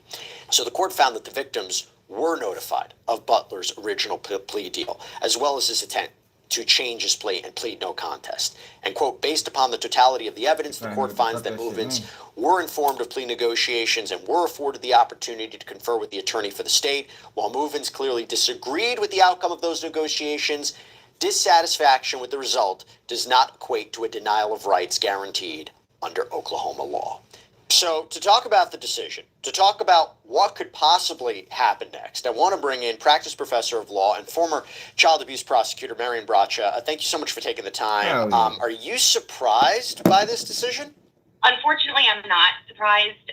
There is a particularly high burden to show that constitutional rights were violated for the victim. Standing on it. Even though the standard is a preponderance evidence standard, which is... They standing on that shit. This sick little bastard. That shit crazy. Now, when he do this shit again, you know, because this type of behavior is repeated behavior. When he do it again, the next victim better sue the fuck out of whatever state he do that shit in. More likely than not, it's not surprising that there was an evidentiary lacking, that there wasn't enough evidence to show that their constitutional rights have been violated. What would have been, from a law school example, what would be a clear-cut, very simple fact pattern where you say, my gosh, in this situation, victims, family members, their rights were violated when it came to plea negotiations of a defendant or a defendant taking a deal or something of that nature? What would be a clear-cut example in your mind? Well, you know, unfortunately, I'm not sure that there is a clear-cut example because all of these cases are so fact-based and have to be considered on a case-by-case basis. One of my favorite judges in Pennsylvania often says everyone has the right to due process. They don't necessarily have a right to due result. So while the victims are certainly and perhaps understandably frustrated by the result and were frustrated at the adjudication of the original case and how it was resolved, unfortunately, they don't have the authority. No victim or witness in any criminal case has the authority to dictate the result or how the prosecution handles any case, which is within their discretion. Well, the prosecutor needs to be fucking fired then, man. Like, if nothing can be done to change the results, then everybody involved should be fired. You feel me? Like, yo, this sounds like similar to the plea deal that Jeffrey Epstein got the first time, where he signed a deal that stated they had never ever charged any of his co-conspirators in the Florida case. It sounds similar to that to me. Some unheard of bogus nonsense. So I don't know. A clear-cut example might be if the victims were told they were not permitted to speak at a sentencing or were not permitted to give a victim impact statement or were never notified about the status of the proceedings. If there had been a showing that the prosecutor had good and valid contact information and then willfully chose to exclude the victims from the proceedings. But I think those are pretty extreme examples and certainly not examples that were present in the instant case. What happens if a prosecutor lied to a family? Well, if anybody lies, I mean, they have any attorney, as you know, has a duty of candor. So if there is any proof of deceit or dishonesty is shown either to the court or to the victims, that would be a problem. That could be a disciplinary issue for the prosecutor involved in the case. Of course, that would also require an evidentiary hearing. There would have to be some proof on the record that the prosecutor, as an officer of the court, presented false testimony or false information. And again, that would, if it was under oath, that could be potentially a perjury charge. At a minimum, that would be a disciplinary complaint to that state board. And to be clear, I'm not saying that happened in this case. I was just trying to understand like what the standard is, what would be a clear violation of a victim or victim's family's rights. Let me ask you this. Generally speaking, the standard, what is the role of Marcy's law? What is a victim's rights? What is a victim's family member's rights? What are they entitled to exactly? Well, in many states, and we're talking about Oklahoma in this case, and in Pennsylvania where I live and practice, the rights of the victim are codified in the Constitution, in the state Constitution.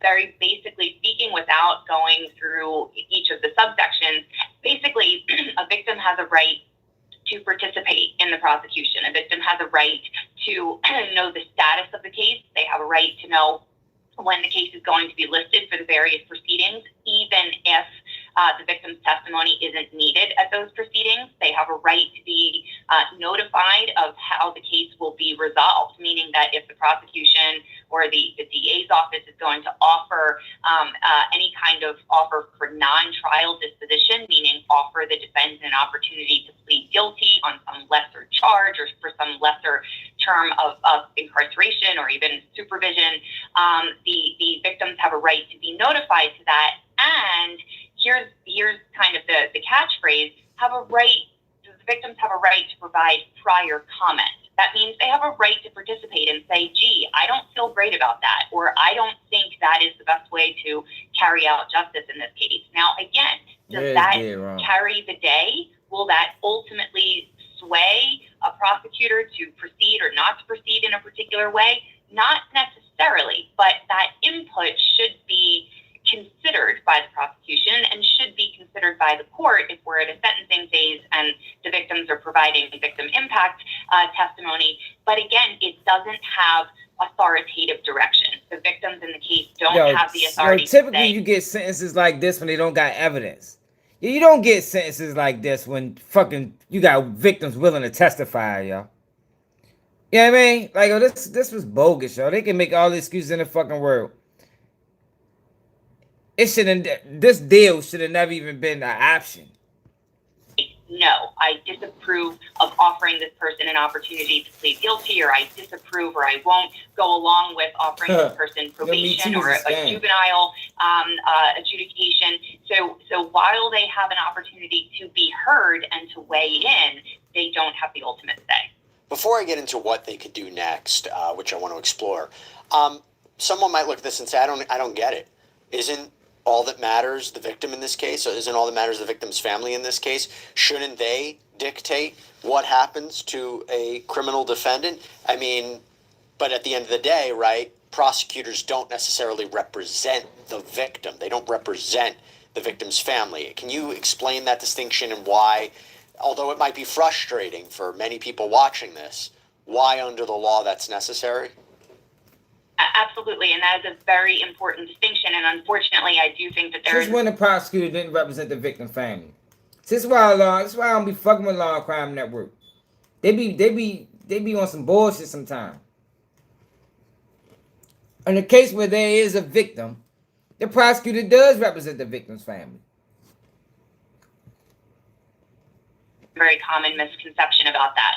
Prosecutors in the courtroom, prosecutors in any state, in any jurisdiction in the United States of America do not represent the victim. They are not their personal attorneys. Okay. The prosecution is there to ensure that justice is pursued. That even means making sure that the rights of the defendants are protected. That means that if there is something happening with defense counsel, if there is ineffective counsel happening throughout the trial proceeding, it is still the responsibility of the prosecutor to bring that to the court's attention and to ensure that even the defendant, to ensure that all members of the community have access to justice. So if that's the case, they wouldn't be lying and falsifying evidence. And, you know, if they really cared about the defendant too, man, get the fuck out of here. I don't even want to hear no more of this shit. Like, yo, come on, man. Y'all know what the fuck this is, man. This is bullshit. I don't care how much legal terms they try to apply to it. Man, this shit bogus. Not the personal representatives of the victims. It's not like you're at a civil case where it's plaintiff suing defendant, and they are there solely with their one client's interest at stake. So when a prosecutor is in a courtroom, they are thinking about everybody the entirety knows, of the community. Technically, they don't represent the witness or the victim. But come on, man. Then why they always be screaming, we're trying to get justice for... Why they say that so much during the court proceedings? Why they say that shit during the motherfucking closing arguments? Like, man, don't use legal terms to confuse the people. Represent. That's why when they stand up in the morning and introduce themselves to the court and to the court members, they say what I used to say, Marion Bracha on behalf of the Commonwealth, or Marion Bracha for the people of the Commonwealth. It's not just for this one individual person who's involved in the case. And by the way, talking about Marion Bracha, this is So this is prosecutor dependent, right? It's what their discretion on how or what they want to do here. The reason I ask is in your so did they explain this sentence? Why was this sentence even handed down? What was it? Was it evidentiary issues? Because that's the only way. That's the only way this would make sense. If you got, what was it, 3 girls willing to testify, then it shouldn't have been no sentence like this handed down. experience as a prosecutor, how involved were you with victims? How involved were you with victims' family members? What did you feel was necessary or appropriate? Thank you for asking that. In the kind of work that I did, all of the cases that I handled were very civilian heavy, meaning that it was all members of the community who were, unfortunately, the victims or the complaining witnesses on the cases. So it was day in and day out, all day, speaking with members of the community who'd been affected by crime in some way. What's up, Teresa? There are other kinds of cases that are expert heavy, that you're dealing with engineers or dealing with medical doctors or dealing with other kinds of expert witnesses.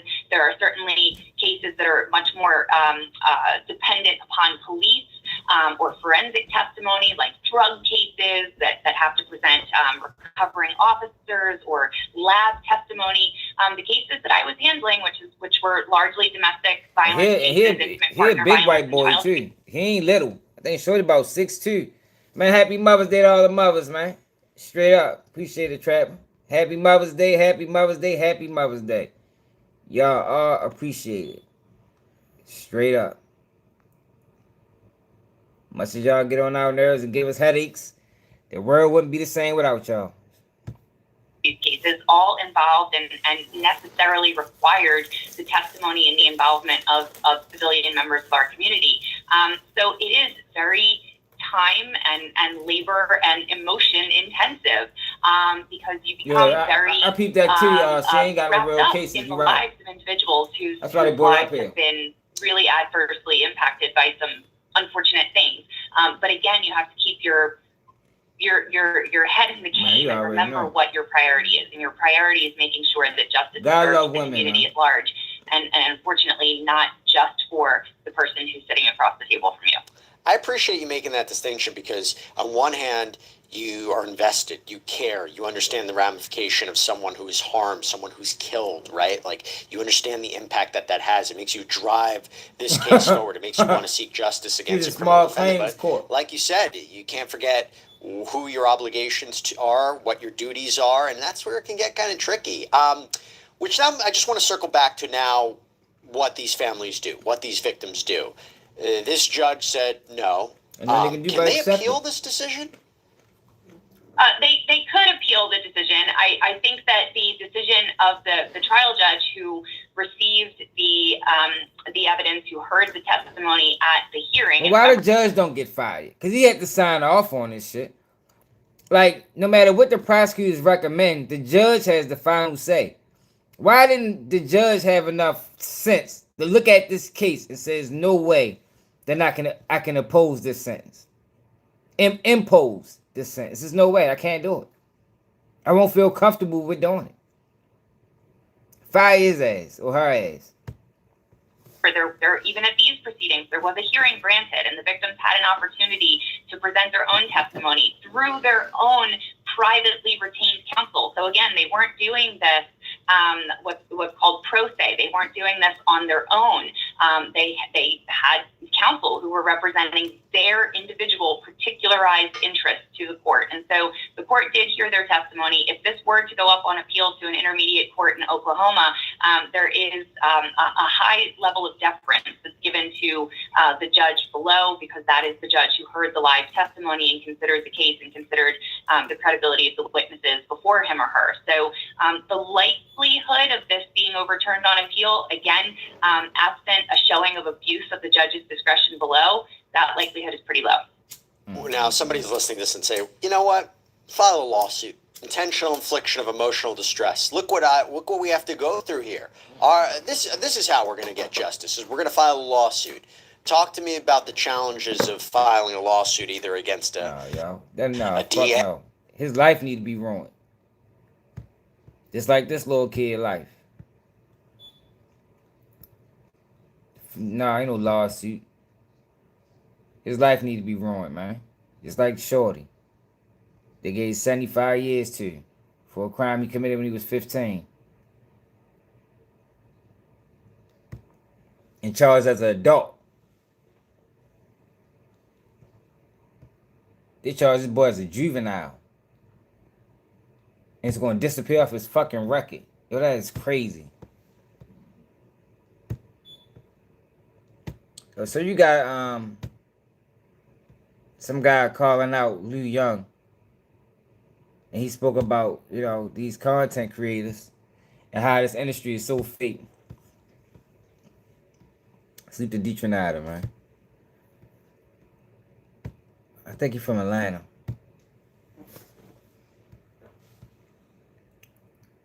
Rico Richie. Are y'all familiar with him? Are y'all familiar with Rico Richie? I'm tired of this. I'm tired of rising above the bullshit. You playing with my money. And you playing with my intelligence. Entertainment industry full of suckers. And he tagged Liu Young. So I guess they did a skit together. And I don't know what the fuck happened. I'll let him explain it. Man, I just got off the phone with these suck ass niggas, right? Man, I can't stand this industry shit, bro. You industry ass niggas, y'all niggas need to get the fuck out of the way, man, with this suck ass shit. Man, I paid this nigga Lou Young, bro, to goddamn beat, to do a skit for me. Then when some motherfuckers see that nigga having some motion and shit like that, now you want to flip up and turn like, look what y'all do. Man, oh, you don't want to give a nigga a look. All the goddamn, everything that I put into doing that shit, nigga out here trying to do whatever they need to do, whatever set themselves up to change their life. And then you want to do some sucker shit like, oh yeah, I don't want to give you a look that bad, I'm going to send you the money back. Now you can't send me the money back. You gotta send me all my money back, bro. Everything that I spent that night, you gotta send me all that money back. Hell no, you can't send me back what I gave you. You gotta send me all my money back. Fuck that shit. It ain't finna just be no, oh yeah, I'm gonna give you back what I want to give you back. No, you gotta give me back everything that I spent. You know what I'm saying? You think you finna just chop somebody else like that, man? Y'all interesting, y'all got this shit fucked up. Y'all playing with people, bro. Y'all playing with people money. Y'all playing with people's situation, bro. And that's why this shit be happening, bro. Because everybody ain't gonna go. Everybody ain't gonna just be like, oh yeah, that's cool. Everybody ain't gonna just be like, nah, I'm cool with that shit. You know what I'm saying? Everybody ain't going, bro. You know what I'm saying? Hell nah, you can't just shoot me back with. You wanna shoot me back? Nah, hell nah, you gotta pay me everything that I spent. Yeah, because you agreed to do that shit, and then you want to take it back because you don't want to give a nigga a look because you got into a situation and you seen somebody greater than you, nigga. Lame ass nigga. See about me then, nigga. Hey, get what? Put the gloves on. Let's put the gloves on. I'm with that. I'm with all that type of shit. So listen, man. Yeah, I don't know. Then he went further into depth. So listen, man. Hell no, you can't get it. And guess what, too? I don't even want the money back. I don't even want the money back. You know what I'm saying? This shit ain't even about the fucking money, as a matter of fact. Nigga, I want the pressure. How about that? I want the pressure. You know what I'm saying? And your sucker ass homeboy, fake ass assistant ass nigga. Nigga gonna come to Magic City in a motherfucking white beater, nigga. If you coming to the biggest strip club in the motherfucking world with a white beater tucked into your jeans, nigga, lame ass, po ass nigga gonna tell me, oh nah, I should be cool with goddamn taking back whatever. You can't tell me how I should feel about spending my motherfucking money, nigga. Po ass nigga, you ain't even never spent no money like that before. In your whole entire life, you ain't even been around no shit like that. Po ass nigga. You lame as hell. Po ass nigga, po ass assistant ass, white beater, tucked in ass nigga. Alright, yo, come on now. You paid the man now. Come on now. You shouldn't have paid him if you felt this way about him, my nigga. You feel me? You can't call a nigga poor. And you know what I mean? He got some of your money in his pocket right now. But I can say niggas is fake. This whole industry. Entertainment. I'm sure content creation, you know, comedy. Niggas is fake, man. Don't tell me goddamn how I should feel about how I spent my money. You got me fucked up too, nigga. And y'all can tag team. We can go every other round. I want the pressure. Put on the motherfucking gloves. I wish I had a motherfucking twin. Hey, matter of fact, I do. And guess what, too? I don't even want the money. I spent no money like that before. In your whole entire life, you ain't even been around no shit like that. Po ass nigga. You lame as hell. Po ass nigga. Po ass assistant ass white. Yeah, he went in on him. And guess what, too? I don't even.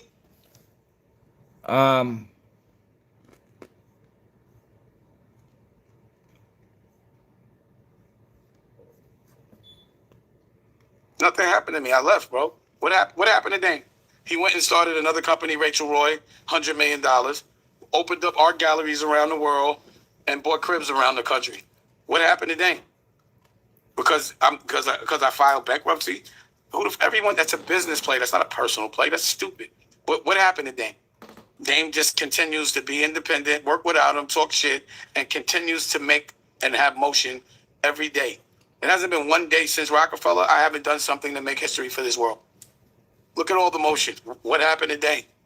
Dame is still doing what Dame do in luxury and doing things no one else does and still free enough to say what he wants. What happened to Dame? He started dressing better? His houses got bigger? What happened? He got bigger businesses? What happened to Dame? He started to make books and television networks and doing live bands. His army is still the same. He still has the same amount of people that work with him every day. I don't get it. What happened to Dame? You tell me. What happened to Dame? I don't want to work with Jay-Z. I don't want to work with Leo Cohen. I don't want to work with Steve Stout. Everyone talking about me, I outgrew them in 2005. What about Dame? Oh, Dame makes children's books. Dame runs up in jails in Chicago and changes laws. Dame represents the OSG, 200 principals from economically challenged places and makes curriculums and goes into schools. What about Dame? What about Dame? Dame is the flyest nigga in the world. Think Dame good. I'm the flyest nigga in the world. Even when I'm broke, I'm fly for being broke. All right, Again, come on now, who talks about a nigga who's famous for being broke? I've never heard of that. So no matter what, I'm going to be famous for everything I do because I'm that guy. I can't help it. Nothing happened to me. I left, bro. What happened? All right, yo, let's tap into this fucking shit.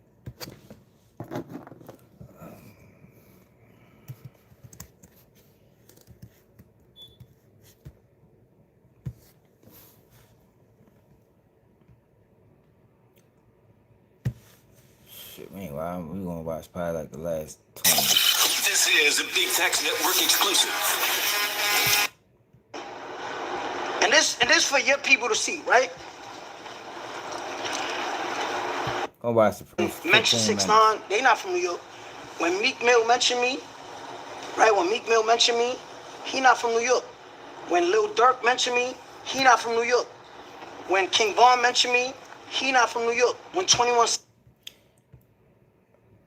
So is this 6ix9ine platform? This is 6ix9ine's show on Big Bank's page. So not only are you interviewing him, you helping him promote his platform. We trying to get rid of this nigga, man. Big Bank. He not from New York. 6ix9ine. Why do they got an opinion on my life, my case, not being from New York or having anything to do with my case? You know what I mean? In the same rap shit, though. Yeah. So I'm not in the same rap shit, so they can and I can't. You get it? So it's not like me waking up and saying why I'm waking up with on my mind. They mentioned me first, so like when I got the right to defend myself? It's only like a one-sided thing. You get it? Yeah, I'm not here to like. But you be overdoing it with the antics and shit. I feel like if you say what you say, respond, you just overdo it to me. I'm gonna keep it a break with you, just overdo it. Alright, so there's rules to like levels now. Like, you know what I mean? Once you mention someone, you can't control the consequences of that, right? Because every action has a reaction, right? Right now, if we jump in the pool right now, right? That action causes us to what? Get wet, right or wrong? Okay, yeah. So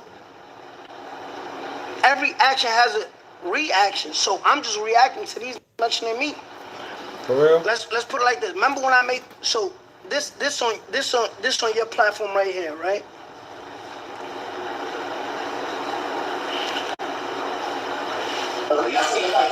You want to start out with my partner? I just want to start off. Let's start off with the truth. This interview came out before I even responded to him, Am I right or wrong? I don't know. I don't keep up with it. So this interview came out 4 months ago. I would say, right? So I never mentioned 21 Savage, but this is what he had to say on the Big Bang Show. You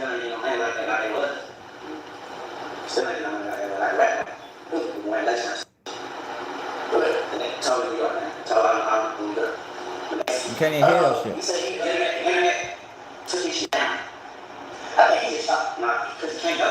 This audio is terrible, yo. Big Bang, this is the fuck you get for interviewing this fuck boy. Y'all done fucked the audio up. Look at all that extra. Hold on. Right now that you doing. Now watch this. Yeah, the audio He bad. said, the wearing lace fronts, the Mexican, right? That's the fuck he get, man. I'm happy the audio fucked up. Treatment that they gave me. Because it's like, bro, you can't compare yourself. I'm keep it real. Yeah. You can't compare yourself, bro. You got over 100 and some years, man.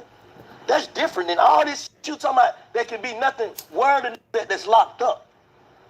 But hold up. I'm gonna keep it a break with you. Like, so that's an argument. Who got over 100 years though? I'm saying all them collective. That's 100 and some years. Bro, you just making that up.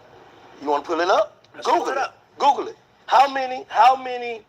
How much time did, what's the name of the people, get collectively? It's over 100 years, bro. That's I don't know. But you saying like me. Oh, matter of fact, let's see. I love this, y'all. Yo, 6ix9ine believes that he's only been treated this way because he's fucking Mexican. You know, because they didn't Charleston White, Whack 100. They didn't trick people into believing that you can be a snitch and you can still, the culture still accept you. Yo, but that's not actually the case. Yo, like I told y'all, Gunna gets a pass from people, not me, but from people because, Gunna wasn't a gangster. Gunna really got pulled into that YSL Rico. He really ain't had nothing to do with it. You understand what I'm saying? Boston Richie makes songs for the females. That's how Boston Richie is able to, to still progress and still book shows, and the girls love him. You understand what I'm saying? And I don't know how much they love him now after what the fuck just happened, but the snitching allegations really didn't, well, not allegations. Him being a rat really didn't affect his career as much because, right, Gunna already was a rat. Because his core fan base is women. It's not men. 6ix9ine core fan base, I guess there was men. I don't know. Like, it could be trans. I don't know who the fuck his core fan base was. But I know it wasn't women. And he portrayed himself as a street guy. Gunna never really did that. Even though he rapped street shit, he never really portrayed himself on no gangster shit. Like, he was on Crime Stoppers before he even started rapping. So that's 6ix9ine issue. 6ix9ine wants in the culture, man. He wants back in. You know what I mean? He wants back in bad. And instead of apologizing, his way of getting back in or getting back even is to be antagonistic. I'm just saying that's a difference, though. I love this, though. Remember what he said, and clip it back. I want y'all to rewind this when I pull it up. Imagine being able to build an app with your name on it, just by thinking about it. Niggas mad at Thug right now because he trying watch it. He trying to use Rich Homie Quan name on some clout chasing shit. Like him and Rich Homie Quan was cool. And it all started off a couple days ago with Rich Homie Quan brother. Thug posted something. Oh, nigga be talking about. He's like, I know what's going on. That's why you want to keep me in the cut. I'm gonna wait till I get on like Big Bank or one of these big platforms. They gonna have to give me some bread. And I'm gonna lay real all that podcast shit you said on Big Bank interview. You a liar, bro. Like, when you turn into this type of nigga? I never seen this, son. I never seen this, dog. You remember I used to tell you when I dropped you off, don't turn into no fuck nigga when you get this money. And you did exactly what you said you weren't gonna do, nigga. Yeah, when you stay in my passenger side and I got understanding in the tape deck, and the CD player, and I used to look at you, dropping you all down Gucci Ray house and call home, like, take man, ain't no, because I was done with rap niggas. But you was my last hook. I felt like you was the really shit, and you was. I don't know what happened to you, but you need to snap back, bro. Like, pussy when you don't have a baby, you need to snap back, because the thug you is now, this ain't you, bro. Oh, man, but that's why you felt some type of way. Like, you go to acting like a hoe because nigga don't want to do what you want to do. I respected Rich Homie saying, he not like I don't know that. how Say he get he away with that didn't shit. want to get in it. One of his people was a big 9 deuce nigga, and he had allegiance to you. You mad because you feel like you had his back by the barbershop shit or something happened. You know what I'm saying? You had his back about something, so you felt like you always feel like a nigga got to do you the way you do them, nigga. If that the case, nigga, I'm supposed to be mad at you then. Trying to do something to you. Fuck, nigga. That nigga had me tripping. Boy, tell the truth. Nobody ain't gonna tell the truth. They ain't gonna make you look as good as you want to look to everybody. You want to look like a victim. You know who looks like a victim? Hoes. Women always want to look like a victim whenever they wrong. That's what you did. You should jump straight out of prison, act like a bitch. You on the phone gossiping them around like a hoe. The industry will make you act like a hoe. You gotta come back to the street, bro. Not literally, but come back to the. I came from nothing, thug, and start over. Reboot yourself. Now I think he supposed to be Young Thug brother-in-law or something.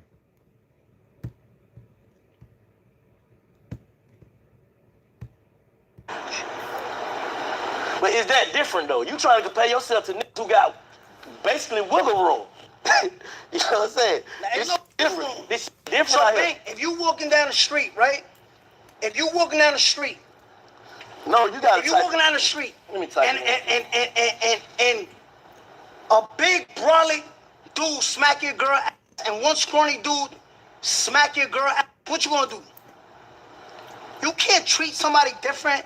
I can't treat the scrawny different. Not everybody get the same treatment. A rat is a rat, right or wrong. There's no levels to this rat and shit. Yo, what the fuck? Hey, yo, this nigga said, hey, yo said ain't no levels to this rat and shit. Hey, yo, get the fuck out of it. Yo, I don't feel comfortable watching this anymore, yo. Yo, the nigga said, he look like it's a fucking rat race or something. Nigga said, there ain't no levels to this. Like, I heard niggas say levels to street shit. I have never heard that nigga say, there ain't no levels to this rat and shit. Nigga, fuck you mean, nigga? We all different, you know what I mean? It's only one rat. Yeah, nigga 6ix9ine lost his fucking mind, man. Yo told the man there wasn't no levels to this rat and shit. And he said it in a gangster way. Like, I never heard rat and shit said in that tone before. You feel me? Like, I think it was the tone he said it in, man. I think that's what shocked me. All right, you know what I mean? And associates connected to the 9 straight gangster Treyway case received This camera a view is wide range horrible, of too, sentences yo. What the combined. fuck is wrong with them, yo? It added up to well over 100 years when the total everybody federal time together, though some sentences ran concurrently with existing cases. All right. That so, is right there. But let me. This dude got remember what he's saying. 17, Harvey 24. Damn. Male murder 11. Damn. Shotty 15.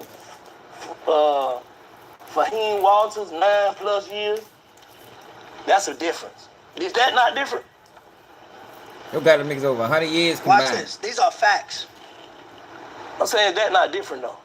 That niggas in chain gang right now saying I'm in here because of 6ix9ine. Yeah, of course they gonna say that. But I'm saying that is that not different though? If that's the case, watch this, y'all. Watch how I shut it down. The non-trade, I'm gonna put it so y'all can see it. Remember what Banks said? The non-trade gangsters blood with an investigation for approximately 5 years before the federal racketeering indictment in November 2018 that included rapper Tekashi 6ix9ine.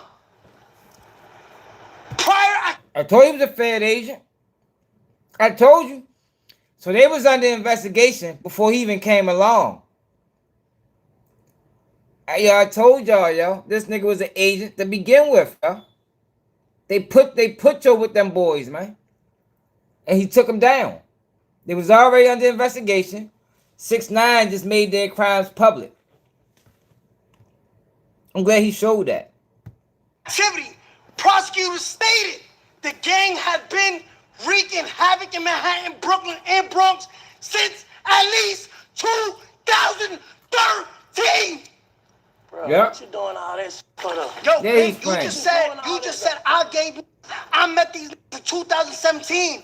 The Fed's been on them since 2013. Bro, let's have a conversation. All right, but yo.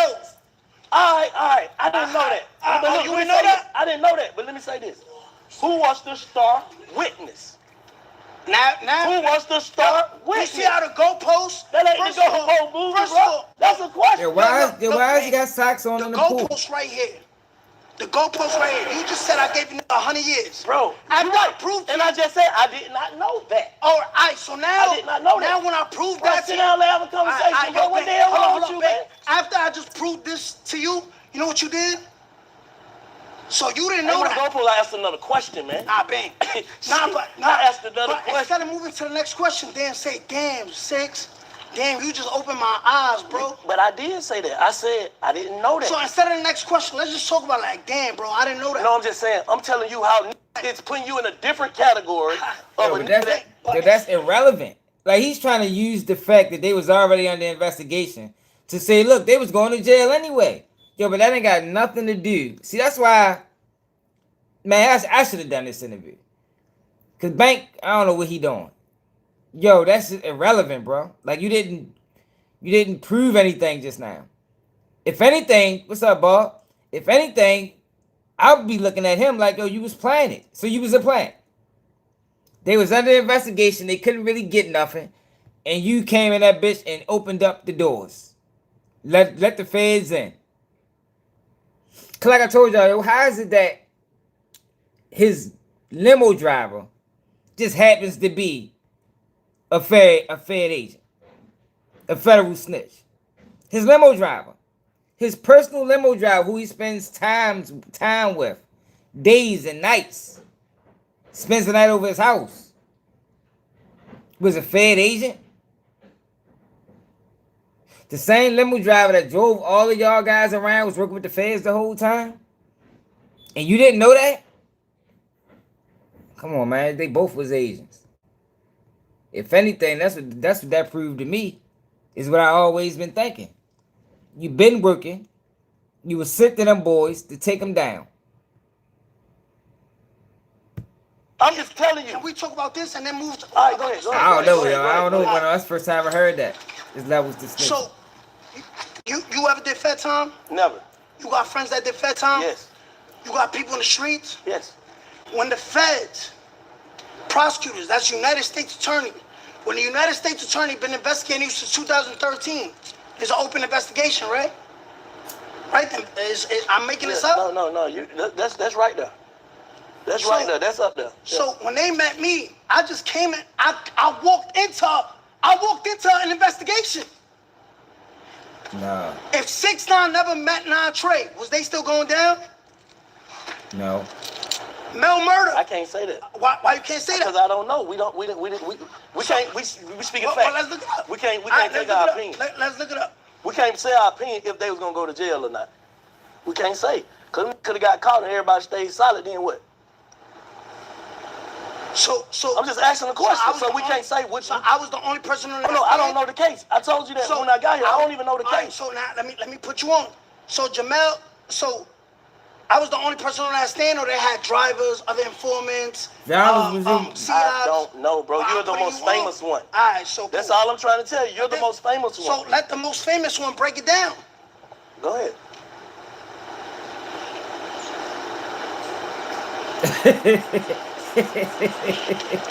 This is the Godfather, Jamel Jones. That's why I'll be watching this right? nigga, man.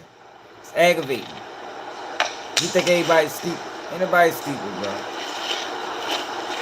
So I'm glad I opened your eyes, because now you can see this. The Godfather, Trey, got sentenced, right, to 11 years for drug sales, right? For B1A, drug sales, right? He was selling drugs in 2014, 2013, 2015. Where was little old Daniel Hernandez that time? Yo, none of that I didn't give these niggas 100 years. Other niggas, I only sat on 2. You know who I sat on trial to testify? For my own kidnapping. I got charged for my own kidnapping. What you mean? When I got kidnapped, right, by my own friends, when I got kidnapped by my own gang, I got charged for that. You get it? I don't know. All right, now I'm gonna break it down for you. You see how right now the dude that shot the Ben 10 kid from Detroit? Feds just picked him up for shooting. They charged him for his own self-defense shooting. You get it? No. So what I'm trying to tell you is, no. When I got kidnapped, the feds say, well, you gang, you non-trade. Yeah, but I'm the victim. Nah, this the RICO. You get charged for that. So I didn't get them 100 years. Them niggas gave themselves 100 years. Them niggas. Oh, you saying the kidnapping charge, what they did on you was tied up in the RICO? Yeah. So let's put 6'9". Yo, come on, bro. You fucking serious? It was an overt act. Like, it was an overt act that all of y'all was on this RICO statute. You was not charged with your own fucking kidnapping, my nigga. The fuck is you talking about? What the fuck does that? I'm done. I can't do this. We're gonna be all night. It's late. It's 1:30. I gotta go to work in the morning. We gonna be all night trying to watch this shit, cause we ain't, man, fuck no. He ain't ready to give me no motherfucking aneurysm. You feel me? Fucking around with this nigga, this dumb ass. Yeah, make sure you hit that like button, make sure y'all share the live, make sure you subscribe to the channel. It's a double day, keep it GD, and I'm out.